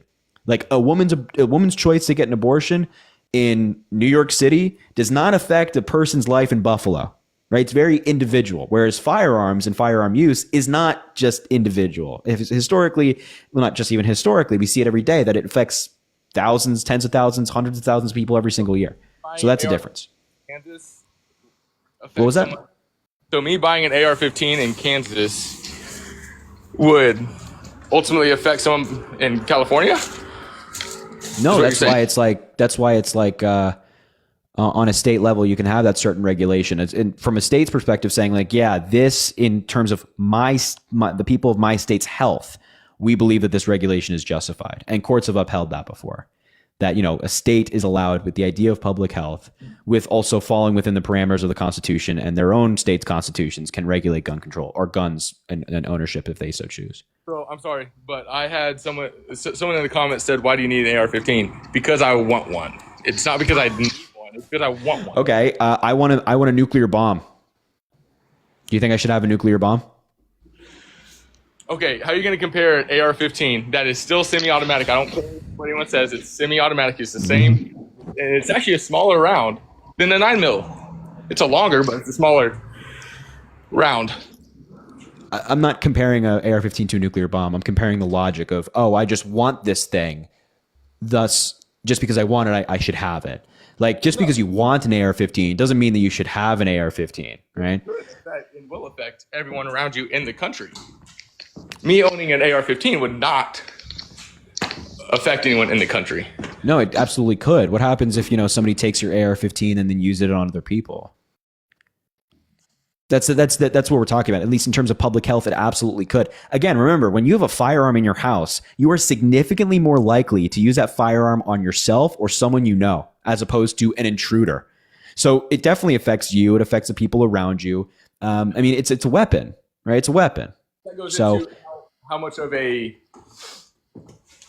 responsible gun owner are you?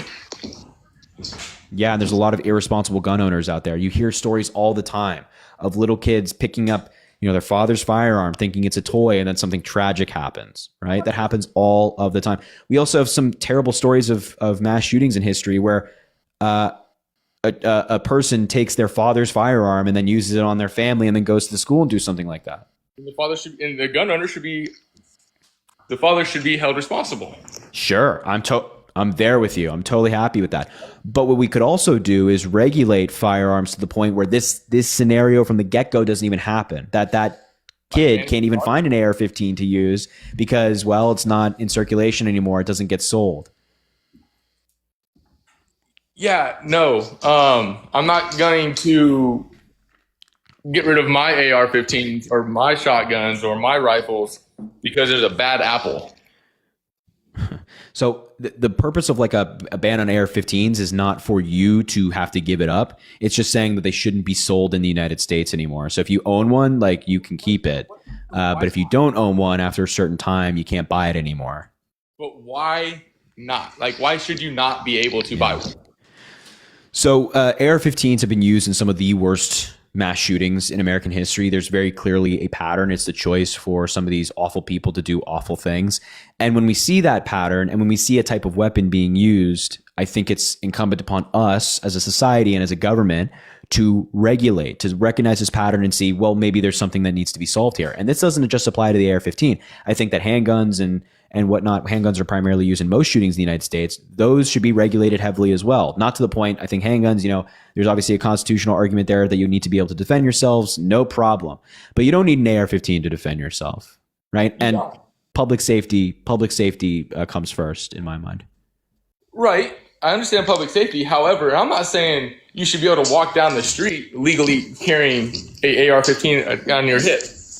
There's no reason for that. However, if I want an AR-15 at my house and I want to transport it to a gun range, a legal gun range, or just some woods where it's legal to shoot, I should be able to do so.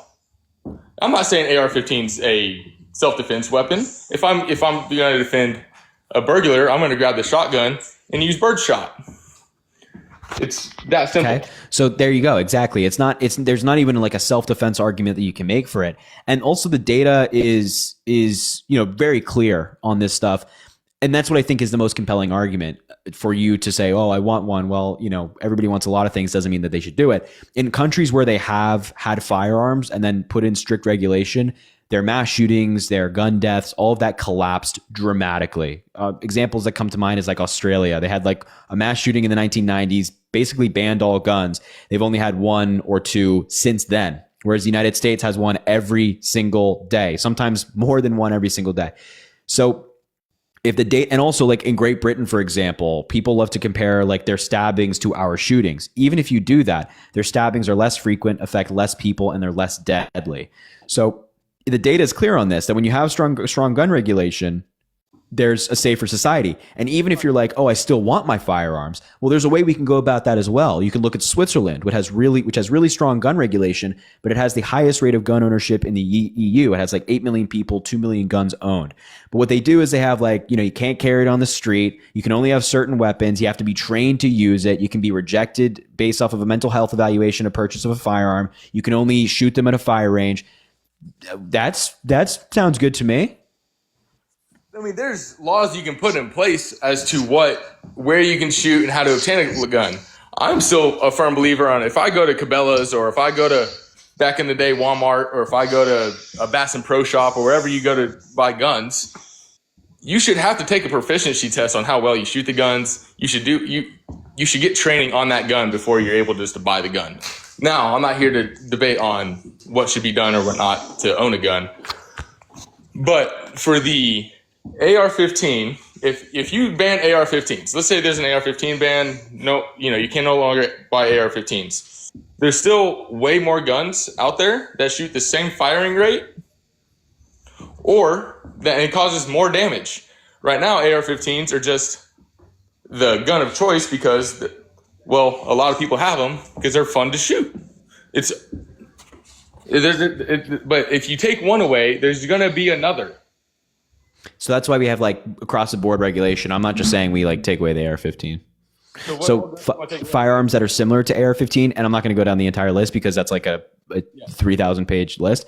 But guns that are similar to AR-15s, done, gone, no more selling. Can't sell them in the United States. Handguns, again, so a lot of these handguns can shoot similar calibers to that of an AR-15. They do similar damage. Some handguns, not all, but some can.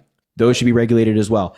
Let me just put something forward to you. Mandatory training, mandatory permits for firearms. You can be rejected a firearm sale based off a mental health evaluation. A psychologist comes in, they can reject you. Red flag laws. So if you're exerting concerning behavior, your guns can be taken from you temporarily. You go to court, and then the courts sort it out whether you're in good standing to hold a firearm, right? Like, for example, if you're posting like, I'm going to go to this school on this date and do something bad, that's justification for taking your firearms away. Expanded background checks, raising the age to buy certain weapons. Do you disagree with anything I just mentioned? The only thing that I would have an issue with would be the mental health checks, and it would have to be, and the only reason hold on, let me explain myself. Okay. I understand mental health checks should be a thing. However, my thing is I don't know how that would work out, because let's say you go to a right-wing therapist. It says, hey, I'm pro-gun, you're good to go. And doesn't actually do the background check like they should. They just say, hey, here. Or reverse, you go to a left wing who leans more left and says, I don't like guns. We're just going to say, fail. That's my thing, is you're not going to have in my opinion, you're not going to get someone who's non-biased when you go to that. You can do the full test online or whatever the fuck, but that's not really accurate. Well, I don't really view that as a problem. I think that a lot of people out there who dedicate their lives to mental health and like psychological evaluations are nonpartisan. I trust most people to do this in a right way. Now, would there possibly be bad people in this field? Yeah, there's bad people in like every field. But I think the overwhelming majority of like therapists, psychologists would do their job to the highest standard. And I'm not saying I'm against it again. I'm just saying that would be my one concern about it. I'm not saying I'm not concerned about that. I'm just saying I am. I mean, you and I are different people. You can have. I understand. I don't think there's any reason to be concerned about that, though. You know, I think that most people out there can put their politics aside when it comes to their work. I think like especially like people and like think about it. Doctors do it all the time, right? If somebody's wearing a Trump hat and they come into a hospital, they're not going to not operate because they're wearing a Trump hat and they might be a liberal and vice versa. Right. So I think that's the same with someone who's a psychologist. A psychologist might be a right wing or a left wing, and they might encounter somebody of differing political views, but they're still going to do their jobs. They're still going. They're doctors too. You know what I mean? And they take an oath as well. So, you know. I'm not worried about that. But broadly speaking, with the concept of mental health evaluations, not necessarily your concern, but the concept, do you agree with everything I just said? Oh, 100%. I think that even with the background check, it needs to be with all 50 states. Okay, so all of the things I just mentioned are policies that Democrats run on. And all of the things I just mentioned are things that Republicans have blocked from being put into place. Again, I am not fully right, and I'm not left. I know. I'm just saying that if this is something you care about, which I assume you do, then you should be voting for Democrats, not Republicans. Because the Democrats are, one, not coming for your guns, and number two, we just want common sense gun regulation, of which the overwhelming majority of Americans support, both left and right. I just don't want the ban. So if I put a leftist in, then I'm 100% losing my AR-15. But you're not. I am losing the ability to go buy an AR-15. I don't even think that's likely going to happen. But if you own one right now, you will not lose it. Nobody's coming to take your AR-15. You have it, whatever it is. And even if there was a ban put into place, it's not immediate. So if Congress signs a law, it'd likely be okay after this date at this time, they'd be banned. And also we had not an AR-15, but an AR ban in the 1990s. It lasted from 1994 to 2004. Funnily enough, what do you know? Mass shootings dramatically dropped after the 1994 law was signed in, and it was only for a 10-year period as well. So you should support Democrats. Just saying. Just putting that out there. I'm not going to say that.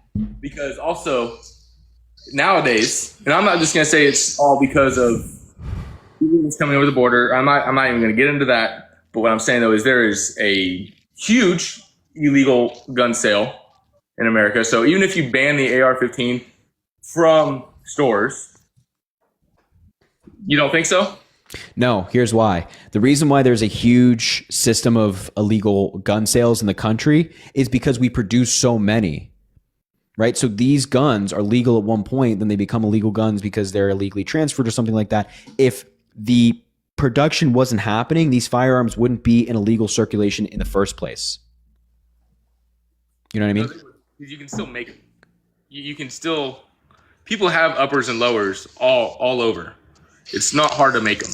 No, I don't doubt. Well, first of all, we're going to crack down on ghost guns. We have been cracking down on ghost guns. The Biden administration's been cracking down on ghost guns. Harsher penalties for that.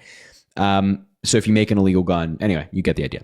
So we're cracking down on that. But also, these people who are making them independently can't make them at the rate that these factories are producing them. I mean, these factories just churn them out. An individual can't. So that's the idea. It's that we just got to reduce the supply. Just reduce the supply, and that won't be an issue. I mean, it's the same in Australia. Australia is actually a really good example of this, that a firearm here that you can buy in the United States for like $1,000 from Walmart and have delivered to your door costs like $25,000 in the black market in Australia. No criminal has $25,000 to spend on like one firearm, right? So I'm gonna have to disagree with you on that. I understand I understand the concept of if you lower, they're not going to be around. I get you. I hear you. But people are still going to get them. People are still going to obtain them. People are even though you're cracking down on ghost guns, they're still going to be around. And yes, I understand ghost guns should 100% be illegal. I'm just telling you that you agree more with Democrats than you do Republicans on gun control. Just putting it out there. That you agree with me more than you do like your average Republican I, congressman. I think most people agree with what you're saying, but people are so worried about losing their stupid seat in the House of Representatives or the Senate or in their political status that they're not willing to say it out loud. I think a lot of people agree on more things than you're not, but they don't want to lose their political status. I think that people, even leftists who say they 100% agree on things that they really don't, just to keep their stupid seat. But so then maybe here's the thought. You don't vote for those people. Because I would agree that there are probably a lot of Republicans out there who see the absurdity of Donald Trump. They see how crazy he is, but also on individual issues like gun control that like, yeah, these are just like really common sense things. I mean, it's just like so simple that we should have in the United States. But then they vote against it anyway because they get, the NRA lobbies them or, they're scared to say it. Vote for people who aren't like that. That's all. You're never going to figure out who people are, who they are behind the camera because I don't go and talk to them. I don't have a care in the world to go talk to them in person. They're just beings in my mind. However, but I think that you would be able to figure out who they are if America would go back to checks and balances, where let's say the president is blue, the vice president should be red. If the House is red, the Senate should be blue. Checks and balances. Because right now you have a red wave. So if people are concerned, they have a legitimate reason to be. If the government was all blue, again, you would also have a concern. Because it's almost like where we're at right now with how we do the elections and how everything is planned out this year. It could turn into an authoritarian but hold on. Just hold on. What I'm saying though is if there was some plans in place to where, again, no side should own all the government. I don't understand what you're upset about. So just remind me, you voted for Donald Trump, right? Yes. Okay. And you just said that because of this election, we could become an authoritarian state because Trump is president? Is that my understanding? I did not say that. Well, then what do you mean? How would it become an authoritarian state if Donald Trump is not part of that? What I'm saying is hypothetically, this is a hypothetical statement of whoever's in office, whether Joe Biden's in office, whether Kamala Harris, whether it's Trey Gowdy, whoever is in office. I know, I just threw a random name out there. That's what I'm saying. It's a hypothetical state. Is if the president's red, the vice president's red, the Congress is red, the judges are red, then it could be authoritarian. But it can be the same thing as if it was all blue. Oh, so did you vote for Donald Trump and then Democrats down the ballot? I did. You did? I like I said, I am not a full right ringer. Sorry, R is tripping up. Yeah, I got it. But I'm not saying I'm a full right, all right. There are some Democrats. I liked Obama over Mitt Romney. Did you like Biden over Trump in 2020? I did not like Hillary over I did not like Hillary over Trump. I did not like Biden over Trump. I did not like Harris over Trump. The reason is there any Democrat that you would like over Donald Trump that you know of? I'd have to do research on most Democrats. Okay. I would have to say that. Sure. But there are Republicans I'd definitely want more over than Donald Trump. Trey Gowdy. Hey. All right, man. We'll leave the conversation there. I appreciate it. Yeah, you're welcome back any other time if you want to come up and chat in the future, all right? All right, man. All right, Kyle. I appreciate it. Have a good one, all right? Yeah, you too. Thanks, man.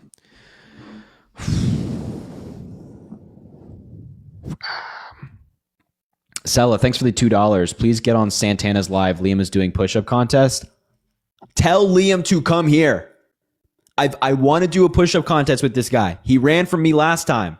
Liam Lindsay, thanks for the $2.22. I don't know how you do it, Harry. The magas you debate make me want to scream. I watch your lives all the time. It's the most beautiful thing hearing those long pauses after they know they are wrong. You're such a gem. Thanks for all that you do. Lindsay, I appreciate you. It really is tough. I had somebody ask me yesterday, it's like, why aren't you live tonight? I'm just like, I just need a break. I just needed some time. Marilyn, thanks for the $4.44. Caroline, thanks for the $3. Absolutely love when you say what a disaster in your lives. It always makes me giggle. Thanks for all that you do as a teacher. Your work gives me so much hope. I'm so happy to hear we have so many teachers in this live tonight. I've made it clear. I love teachers. So that's fantastic. Miranda, thanks for the $1. It's a social work grad student. God, we have so many amazing people here. It is so exhausting to hear how people don't want others to have rights, and they don't see others as actual people. It's insane how people are proud. They think this way. We're so cooked. It does feel like that sometimes, Miranda. But we have to stay hopeful. We have to stay in it together. We got to stay in it together. You know what I'm saying? Xavion, thanks for the $1 IG. Got you. I got flagged when I DM'd Isaiah because I said my got you. Okay, I see. Jordan, thanks for the $1. Love watching your lives to distress as I'm going through law school finals. Oh my God. Jordan, I can only imagine how brutal those are. Ay, Jordan, God love you. Seriously, God love you. Law school finals. I wonder what like niche case you're focusing on right now that has like case law stretching back to the 1800s. That's fun. Matt, but you'll do great. I hope you know that. Madison, thanks for the $15. Hope is being able to see that there's light despite all the darkness. Wow, that's a great quote. Desmond Tutu. Harry, thanks for always being a beacon of light. Keep up the amazing work. Madison, I think that you're a beacon of light, actually. You're amazing. I appreciate you. Lauren, Harry merch. I'd love to create merch designs for you. Please message on Facebook or Insta. I've done merch for multiple social media influencers. Thanks for all that you do. I've never really thought about that, to be honest. I don't even know if there'd be like an interest in that, but maybe one day. I don't know. I'm not closing the door. Colton, thanks for the $3. I just want a healthy America where the one elect may not be supported by all, but is encouraged to lead our country. I don't think this is possible because of our partition awards. Long convo to be had, but thoughts. I definitely think there's a conversation to be had. Jenna, thanks for the $5. Liam is with Santana and Mr. Jones. Good to know. I want him to come here so we can do our push-up contest. He ran away from me last time. He called me soy boy. He called me that and this, and then ran away. I thought if I was so weak, Anyway, Wise, thanks for the $25. I appreciate you. Mela, thanks for the $5. Abortions are bad, but AR-15s are good? ? Yeah, exactly. Amy, thanks for the $1. Don't read out loud. Got you. I see, Amy. Let me see here.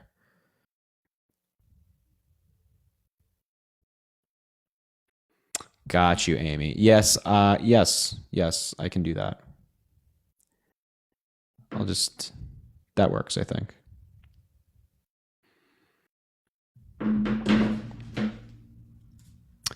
Done. All right. If you are MAGA, let me know in the chat. I'll bring you up and we can talk. Yeah? If you're MAGA, let me know in the chat. I'll bring you up. I just invited somebody who said they're MAGA. Let's see here. Just you can type Trump or MAGA in the chat. Go to Santana. I might. I maybe after. Maybe I'll go in quickly. I don't know. I don't honestly. When you guys are saying Santana, who are you referencing? Am I like being stupid? This guy says MAGA. Okay, well, we have two people coming up. One with an Alabama football Crimson Tide logo. What a terrible, terrible thing. Santana Jones. Yo, oh, my bad. What's up, Harry? What's up, man? Make sure to drop a follow if you haven't already. We do these lives all the time. Also, double tap the screen. Let's try to get to 1 million likes. We're very close. So if you just fill up the bar when it comes up once, twice, maybe 3 times, fill it up all the way. It goes a long way. Of course, helps the live. Spam the shares down there. And of course, Venmo, Cash App in the link in the bio. But also, Planned Parenthood is matching donations today for Giving Tuesday. So go there. And I would recommend you donate there instead. All right, guys. There's 2 of you here. Who wants to go first? Doesn't matter to me. Swan, you got it, man. Sounds good. Swan. You can after you guys just like tell me why, you can both like bounce off each other if you like. There's no like you can only talk. So go ahead, Swan. Tell me why you voted for Donald Trump. This year I voted for Trump And it was a tough election, but essentially it came down to the business side of America. And what are you making that face for already? I always just laugh when I hear that. Yeah, why? Because Donald Trump went bankrupt like 6 times, and a bunch of his businesses failed. He like took out loans and like couldn't pay them back, and then ended up having to declare bankruptcy. Trump University, his fake university that failed, had to pay a $25 million settlement because he defrauded people. Sounds familiar? And then later, he was found liable for extensive business fraud. Now has to pay around, that guy at the bottom left. So Trevor, you'll take his place. Now has to pay close to $500 million in business fraud fines. And the Trump organization, and that guy left as well. The Trump organization was found guilty of all of its tax charges against it.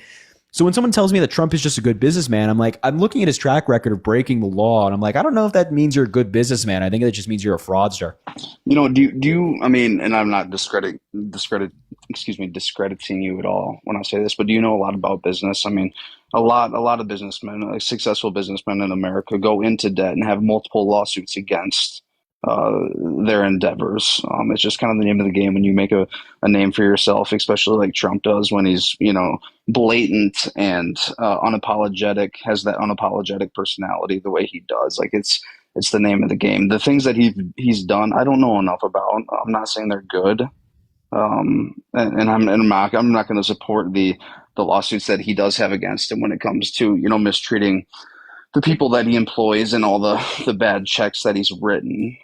But his policies, and I can't say any in particular, but I think it's just more of an America first perspective and attitude, and bringing not outsourcing multiple jobs to international companies. Come on, man. No, listen, people like really, there's plenty of really successful businessmen out there and businesswomen who have, they even committed a bunch of business fraud, and they haven't declared bankruptcy 6 times. They haven't, plenty of businesses go into debt, or business people go into debt. Most of that can be strategic. Most of it's not, because they're trying to get their business started up. But Donald Trump went bankrupt 6 times, 6 different companies: Trump Airlines, Trump Steaks, Trump Liquor, Trump University. All these things went bankrupt. He just failed. He's just not that good at business, at being a businessman when you look at his track record. And like someone like, I don't know, like Bill Gates, who's, obviously a fabulous entrepreneur, built up Microsoft, is very successful. He didn't have any of this stuff. He hasn't committed a bunch of business fraud. Steve Jobs, when he was alive, didn't do any of this stuff, right? So the great business people of our time didn't have this. They didn't do this. So when I'm just looking at that, I'm saying that he's not that great of a business guy if he has to go through all of these lengths through illegal means to obtain money. That's all. Okay. Yeah. I mean, I'm not condoning any illegal behavior. I'm not, but it is not, it's not a common thing where every businessman that you meet, every successful business or entrepreneur that you meet in America is, fly by your seat, the best person in the world, like Steve Jobs or Bill Gates. Like you got to be able to look past. You have to be able to look past some of the things for what one wants to say the greater good. And I'm not, like I said, I mean, in this election, it's there's a lot of shady things both ways, and it's not an easy choice to make. I really like to pride myself on being, kind of in the middle when it comes to politics, and steer clear from being hard left, hard right. I mean, I just don't think that's a healthy way to look at things in general, So also I want to talk about something you just said, which I forgot to say. You talked about like outsourcing jobs like to other countries in Europe and whatnot. Funnily enough, Donald Trump outsourced more jobs in his second term than Obama did in his first term than Obama did in his second term. So if we're just comparing those 4 years, Trump actually outsourced more jobs under his presidency, or at least more jobs were outsourced under him. Fun fact. Second of all, I don't understand how you can look at this election and be like, I'm an independent voter. I want to be in the middle. You chose the guy, Trump, who's far right. Like he is, if you look at the political spectrum, Kamala Harris is like a moderate Democrat, a liberal. who's in line with like the majority of the Democratic Party and of course Democratic voters. And he had a lot of policies that are supported by independents, even some policies that were supported by Republicans. Donald Trump, on the other hand, is this far right lunatic who has extreme policies that we haven't really seen before in American history, like isolationism, kind of cutting us off from allies, not wanting to trade, tariffs, high tariffs on countries, which only make things more expensive for us, mass deportations and taking reproductive rights away and things like that. That's far right. Whereas Kamala Harris was in the middle. So if you're in line with the middle and you pride yourself on that, then why wouldn't you vote for Kamala Harris, who was saying, yeah, I'm going to have a Republican in my cabinet. I'm going to have a group of Republican advisors to guide me on policy, over Donald Trump, who is called the Democrats the enemy. Harry, all this stuff has to run through litigation. Whoever the president, whoever the face of America is, probably more than anybody in this chat that it has to run through multiple levels of litigation. Again, taking the extremist conversation out of it is what counts here, in my opinion. But you can't ignore the extremism of Donald Trump. And I agree that all this policy goes through litigation. It'll get sued for sure. But I don't want to have someone in office that even tries. Like, let's just avoid that. Let's just not do that, because all policy is going to get sued by somebody. There's obviously going to be somebody out there who's pissed off enough and wants to see if they have standing to sue the president of the United States and the administration because of something that they did. Mm-hmm. But why even try? Why even give somebody the opportunity to try this extreme crap? Mm-hmm. Let me ask you this. What's your goal with your platform and your beliefs? I mean, have you ever considered, do you believe in the Republican side of things as far as, the extremist conversations, or are you 100% left? Are you 100% Democrat? Well, I'm a strong Democrat. Like, I can't foresee myself voting for a Republican anytime in the future. However, I have plenty of friends that I disagree with, and I think that there is a value in working with the other side if the other side's operating in good faith. So I think that there are actually Republicans, I wouldn't even say the majority, there are some Republicans in Congress and some in the Republican Party who actually would want to get stuff done. They actually care about their country. I think of Mitt Romney. I think of John McCain. I think of folks like that. I think of Liz Cheney. But I think that the Republican Party has been taken over by people who are not interested in that. Trump, I do not think, is interested in that. You know what I mean? Yeah, no, I think that's the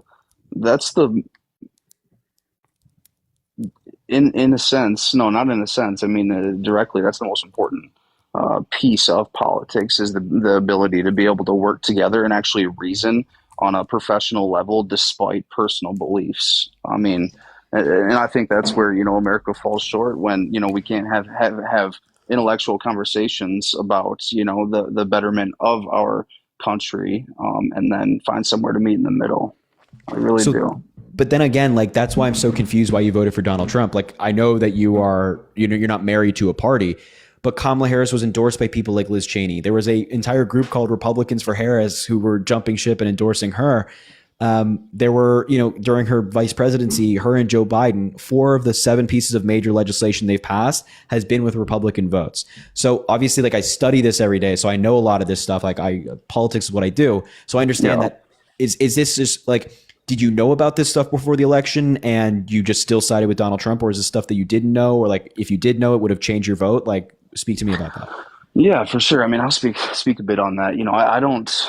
My line of work is business. Okay, that's my background. I run a high level event center. I'm in charge of a lot of employees. So that's my day to day, constant operations, finances, P&Ls, balance sheets, creating budgeting, forecasting. That's my day to day. Okay. But so, if you take it to the simpler voter, let's say me, for example, somebody that really stays away from the posts, what's the word for it?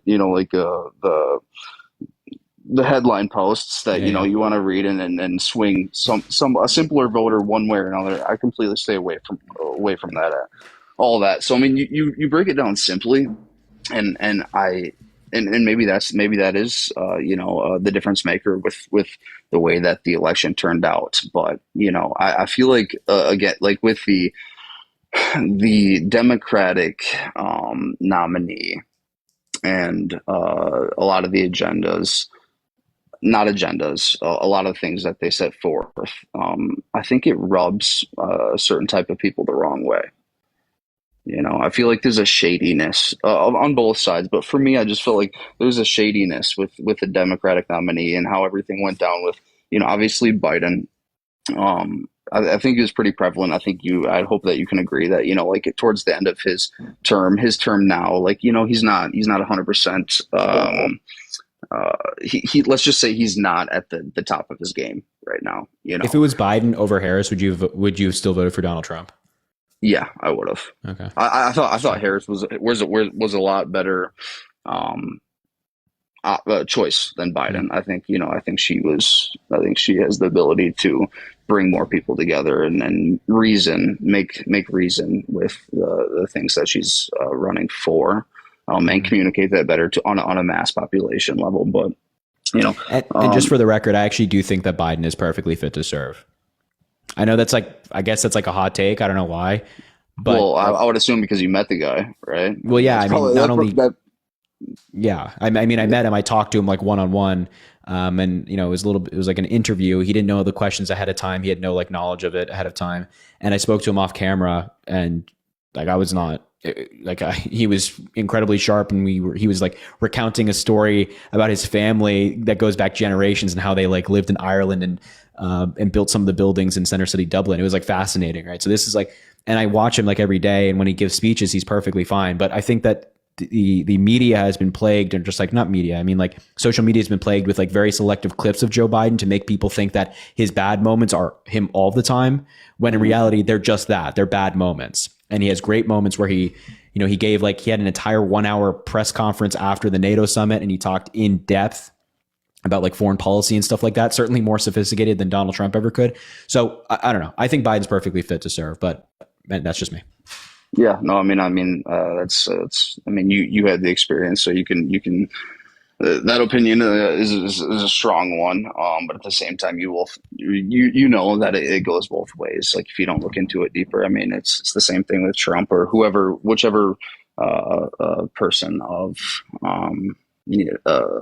and any type of office that's running or whatever. I mean, you know how the media works. I mean, it can run both ways, but you have to agree. It's as a human gets older in age. I mean, you're not at your sharpest point. You're not at the sharpest level. There's a tough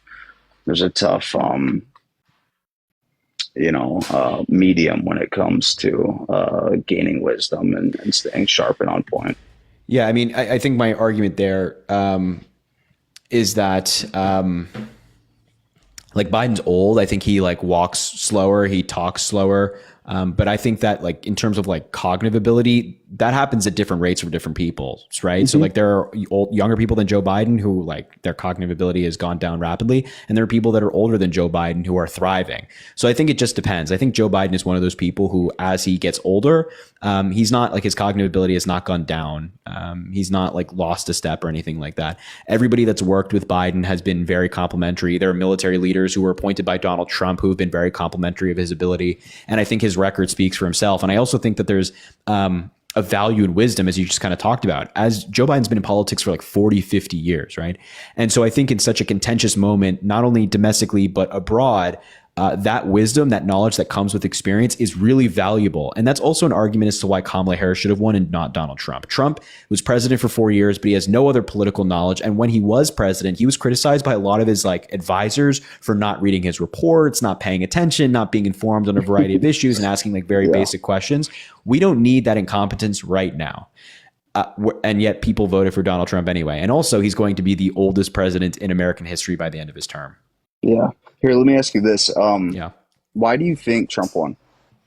I think people were upset about the economy and immigration. I mean, poll after poll shows that was people's main concern when they voted. So they wanted to blame that on Biden and Kamala Harris, and they did.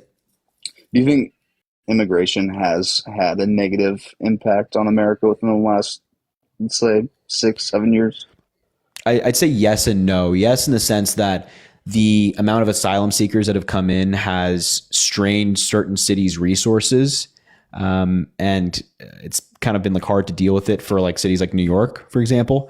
but also no in the sense that a lot of these immigrants are helping America's economy. There was a projection put out by the Congressional Budget Office that because of the unexpected surge in migration, the economy over the next 10 years is going to be $7 trillion bigger with a T, and federal revenue will be $1 trillion more, again with a T. That's beneficial. You know what I mean? Our government having more money to invest and our economy being bigger helps us compete with countries around the world like China. That helps. So it's kind of like, what do you value, basically? Yeah. Harry, what's your take on Elon Musk backing Trump? First of all, I want to start this off by saying I think Elon Musk is very good at some things. Politics is not one of them. He's not bright when it comes to politics. He's very conspiratorial. He believes a lot of the lies, and he spreads a lot of the lies on his huge platform. So that's number one. But number two, it also makes sense that Elon Musk does that. Both these answers are kind of connected. Like, Trump is very conspiratorial. He believes lies. He pushes lies. Elon Musk does the same thing. And I think Elon Musk knows that he benefits more from a Trump presidency than he does like a Harris presidency. Trump wants to give him tax cuts, subsidize his business more, make him wealthier. Whereas Kamala Harris is saying, like, I appreciate your contributions to America, Elon, but you got to pay your taxes. You got to follow regulation and stuff like that. So yeah, that's my view. Yeah. Does your view run linear with like Joe Rogan as well? I don't get Joe Rogan's angle. I mean, maybe Joe Rogan is just like a conservative at heart. I don't know, but I don't know why he would endorse Donald Trump. I haven't really thought about that one too much, to be honest. Yeah. Is there any, do you have any, have you looked into like the headlines that say things about, the Democratic Party or Harris's party paying all of these celebrities to endorse her? Yeah, so a lot of that's not true. So there was a lot of conspiracy that, Kamala Harris gave Oprah $2 million or Beyonce $2 million. No, it's nothing like that. What specifically like the Oprah payments, which has been something that a lot of Republicans have focused on. What the Harris campaign they gave Oprah's production company $2 million to produce a set. So that set that they appeared on where Kamala Harris was, and all the security that was needed for that, and the payments of like workers and stuff like that, and of course the actual construction of the set, that cost $2 million, but not a cent went to like Oprah to endorse her or like support her or anything like that. Yeah. So I don't know. I feel like there's probably some gray line, like gray areas and all of that. But well, there's always gray area in politics. So yeah. But anyway, there is. We'll leave it there. All right, man. I appreciate coming up. You're welcome to in the future if you so choose. Yeah. Good talk. Good luck to you in all your endeavors, and God bless. Likewise, man. Appreciate it. Good luck to you. Have a good one. Thanks. You too. Tyrell, thanks for the $10, man. Playing a game called Metaphor. It's really political. There was a great quote from a character that said, "People will always prefer their own feelings to the truth. Happiness is a luxury, hard to come by otherwise." Instantly thought of MAGA. Wow. That's Tyrell, I appreciate that. It's a good quote. And I appreciate the $10 as well. It's interesting. And Elisa, thanks for the $1.69. Harry, thanks for all that you do. Now let me get on my... Oh, man. Yeah, and Elisa, I get the sense that I can't read that out on live. I get the sense that I couldn't read that out on live. You know what I mean? I appreciate that. I appreciate the $1.69 though. Barbara, thanks for the $5 for being cool. And I donated to Planned Parenthood. Barbara, I'm so glad to hear that. That is fantastic. Amazing. Sarah, thanks for the $2 when we playing COD. We have to do that for sure. Kanechi, thanks for the $5. Please go to law school. You'd make an incredible attorney. Also marry me. Well, that's certainly something I've thought about. I'd be interested in that. Justin, thanks for the $5. Liam is on Santana's live. It's hilarious. I think I don't know. He should come here. We should do our push-up contest. I've been waiting. Ayana, thanks for the $5. Such a wonderful young man. Thanks for all your hard work. I appreciate all the education and love watching your live. I voted for the first time this year at 26. I'm so glad to hear that. Make sure to vote every single election. And thank you for getting out there and making your voice heard. That's wonderful. Natalie, thanks for the $5. New follower here. Love what you do. Natalie, I appreciate you. Thank you for being here. Thank you for being a new follower. You're amazing. That means a lot. Courtney, thanks for the $5. Former children's social worker here. Opened my mind on abortion after counseling a 12-year-old after her third abortion. Wow. Been fighting the good fight since. Thank you for all that you do and your passion for women's rights. That's, first of all, amazing work. Thank you for doing that. And thank you for sharing that story for me.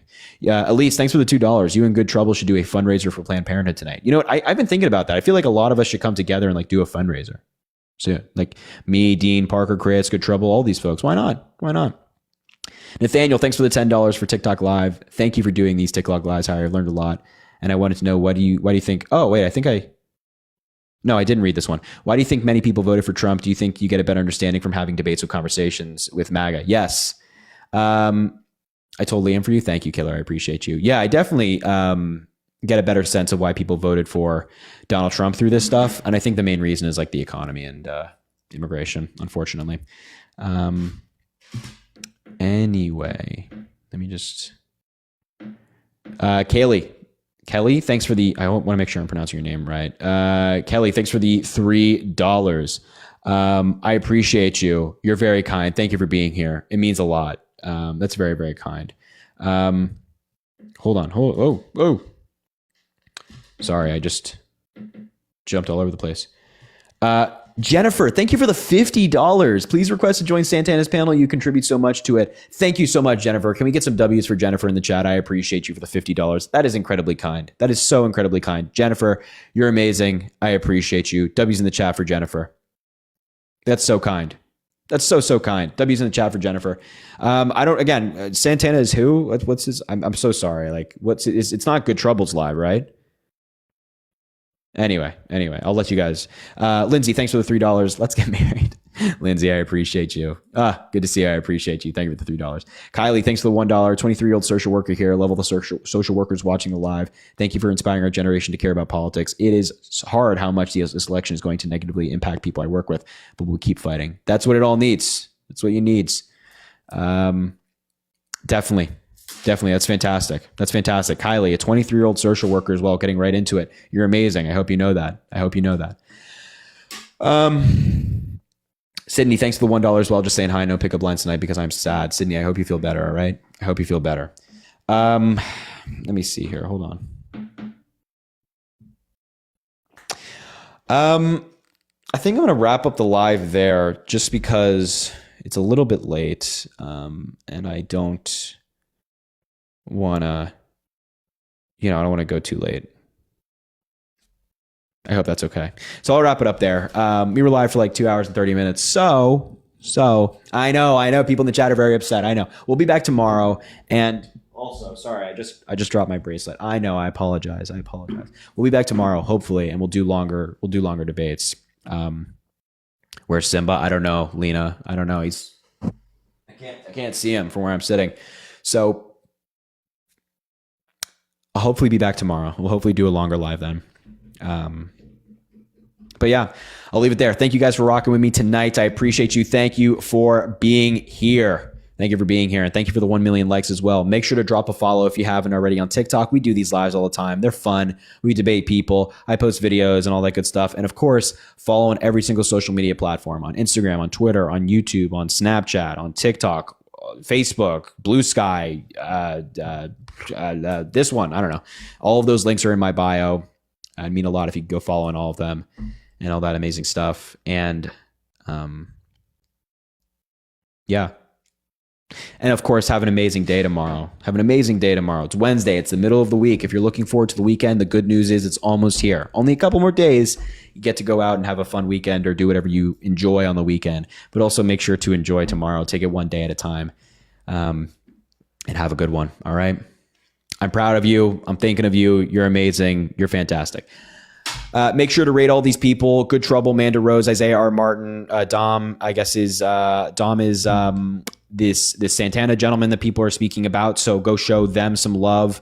They're all live. Isaiah R. Martin is a buddy of mine. So I have, and Good Trouble are also mutuals with Good Trouble. So go raid Isaiah R. Martin, Good Trouble. Those are friends of mine. So I might have a little bit of bias there. If you do, whoever you raid, any of these people, Good Trouble, Manda, Isaiah, Dom, make sure to spam the chat with Harry Raid. Let them know that I sent you. Let them know that you appreciate the good work that they're doing, and fill the chat with Harry Raid, Harry Raid, Harry Raid, Harry Raid, Harry Raid, Harry sent me, Harry sent me, Harry sent me, Harry Raid.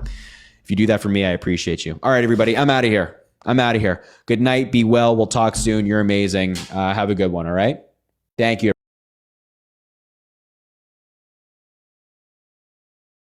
Yeah. Welcome in, Harry Raid. I appreciate you guys. That was hard. Like, Jones, I wanted you so bad to walk him through it. I wanted you to hold his hand and walk him through it. I knew he wasn't going to do it. I knew it was going to happen. Oh my God. The question I asked was super simple. Yeah. He doesn't get it, though. Absolutely doesn't get it. Oh well. Maybe another time. Welcome, Harry Raiders. Welcome. I apologize, you guys. We were literally just trying to, we were trying to go through with Liam, and Liam just, he couldn't hold on anymore. He couldn't take it anymore. He just felt, I don't know what it is. I don't know what he felt, but he had an immediate response where he had to push back. And I guess the best thing for him in the moment was to run. He couldn't handle the conversation. So I don't know. I guess that's where we end it for the night. Oh. Yeah, I mean, we got some more people. I technically, I'm supposed to be done. We got some more people. I don't know if you guys want to talk to anybody. Because I'm open to it. There is one person that I would actually love for you and Mr. Jones to talk to. Like, really? Absolutely love for you guys to talk to. Let's see if he's still here. Hello? Roscoe. Hey, what's up, Santana? How you doing, man? What's going on, Roscoe? Man, I've been here for the last hour just listening, bro. Yeah? It's a shame, man. It's a shame. What's a shame? Just sitting there listening to that boy go down like that. You know, he should have left an hour ago. But that's your people, though. That's who you voted with. Hey, sometimes you got bad cousins. Just put it like that, you know? Yeah. No, absolutely not. Absolutely not. You one of them cousins you don't invite over to the family functions. Yeah, no, absolutely not. I'm telling you. And again, like the whole thing is, and this is what I've tried to get across to you multiple times. Did you hear what he said to Jaden? Did you hear like the Uncle Tom thing to Jaden? Yeah, sure did. I think that I might have been in the live when they was having their back and forth. That guy has got a problem with Dean and Parker. Like he's got a problem with everybody. But again, this is your people. This is who you align with. And there's a very weird emphasis on our race when it comes to these conversations here that they don't get. Yeah, you could put me in that category with them people, but at the same time you can't, because I may have Republican views. I'm a former Democrat, but that don't mean that everything that those people, you know what I mean? Just like I can't put you in that same category with all of the radical Democrats. Yeah. Okay. I got too much respect for both. I got too much respect for you to ever get crazy like that. You know that, though. I hear you. Do it. Know your place. But like, okay, so let's say you're not racist, but racism wasn't a deal breaker for you when you voted for Trump. Don't you feel that way?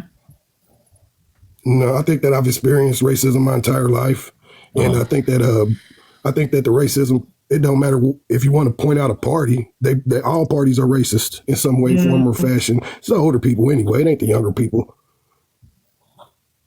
Yeah, well, I mean, you voted for an old guy who has had multiple different, not only racist policies, but racist statements over the years. Kind of seems like racism. I also did not vote for a racist too. An old guy that was a racist. He wasn't running. Who? Joe Biden wasn't? He was not running. Joe Biden didn't run the last time as president. The last time was Kamala Harris versus Donald Trump.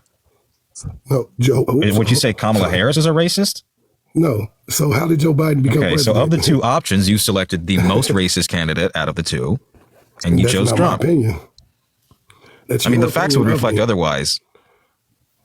Well, to each his own. Do they not? Does it not bother you that he only has one black person in his administration? No. Why not? Like all the while he was screaming and railing against the term DEI, which doesn't really exist. He's appointed largely white people who are unqualified or underqualified for the positions that they hold, and undermined competent, qualified, and prepared black people and people of color for these positions. Yeah. I think Trump was looking for loyalists, people that wouldn't turn their back on him. You should be against that, right?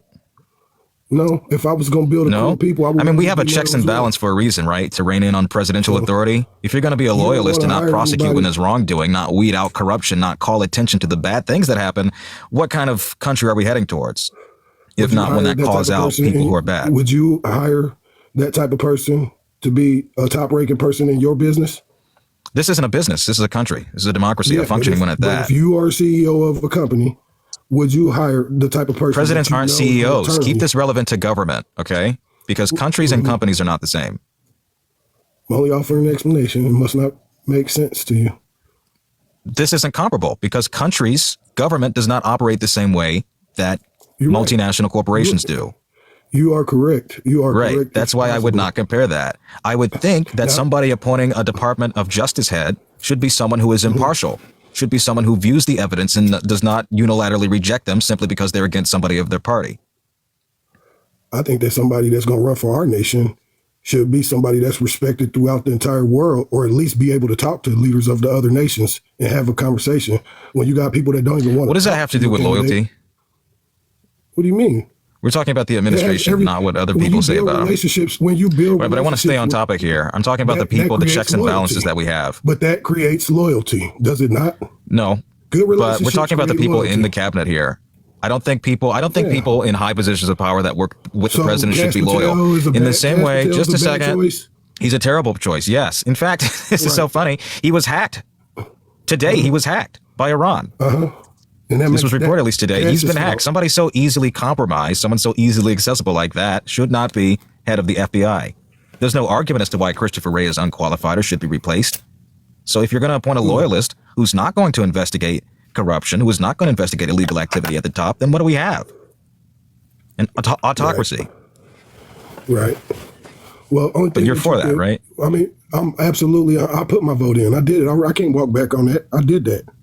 Then don't be surprised or concerned when the next Democratic president does the same thing. I'm excited for the next 4 years. I'm not upset. I'm sure. I love tariffs as much as the next guy. Hey, I sat here with Santana on election night. We watched it together. So, and hey, at the end of the day, I wouldn't have been no more bitter than you guys were if I would have lost who I chose to run, You'd actually be better off if Donald Trump lost. I don't think so, because Are you excited to pay more for groceries and gas and things you purchase every day? I'm skeptical of Ms. Harris. But are you excited for tariffs? 1,000 times. Are you excited for tariffs? I'm excited to see a new America. Are you excited for tariffs? Because that's what new America would consist of. Whatever it takes to get the bullshit out of Washington, that's what I'm excited for. But we just agreed that bullshit would be in Washington. Loyalist means more bullshit. Brown nosing means more bullshit. Means more bullshit gets covered up, right?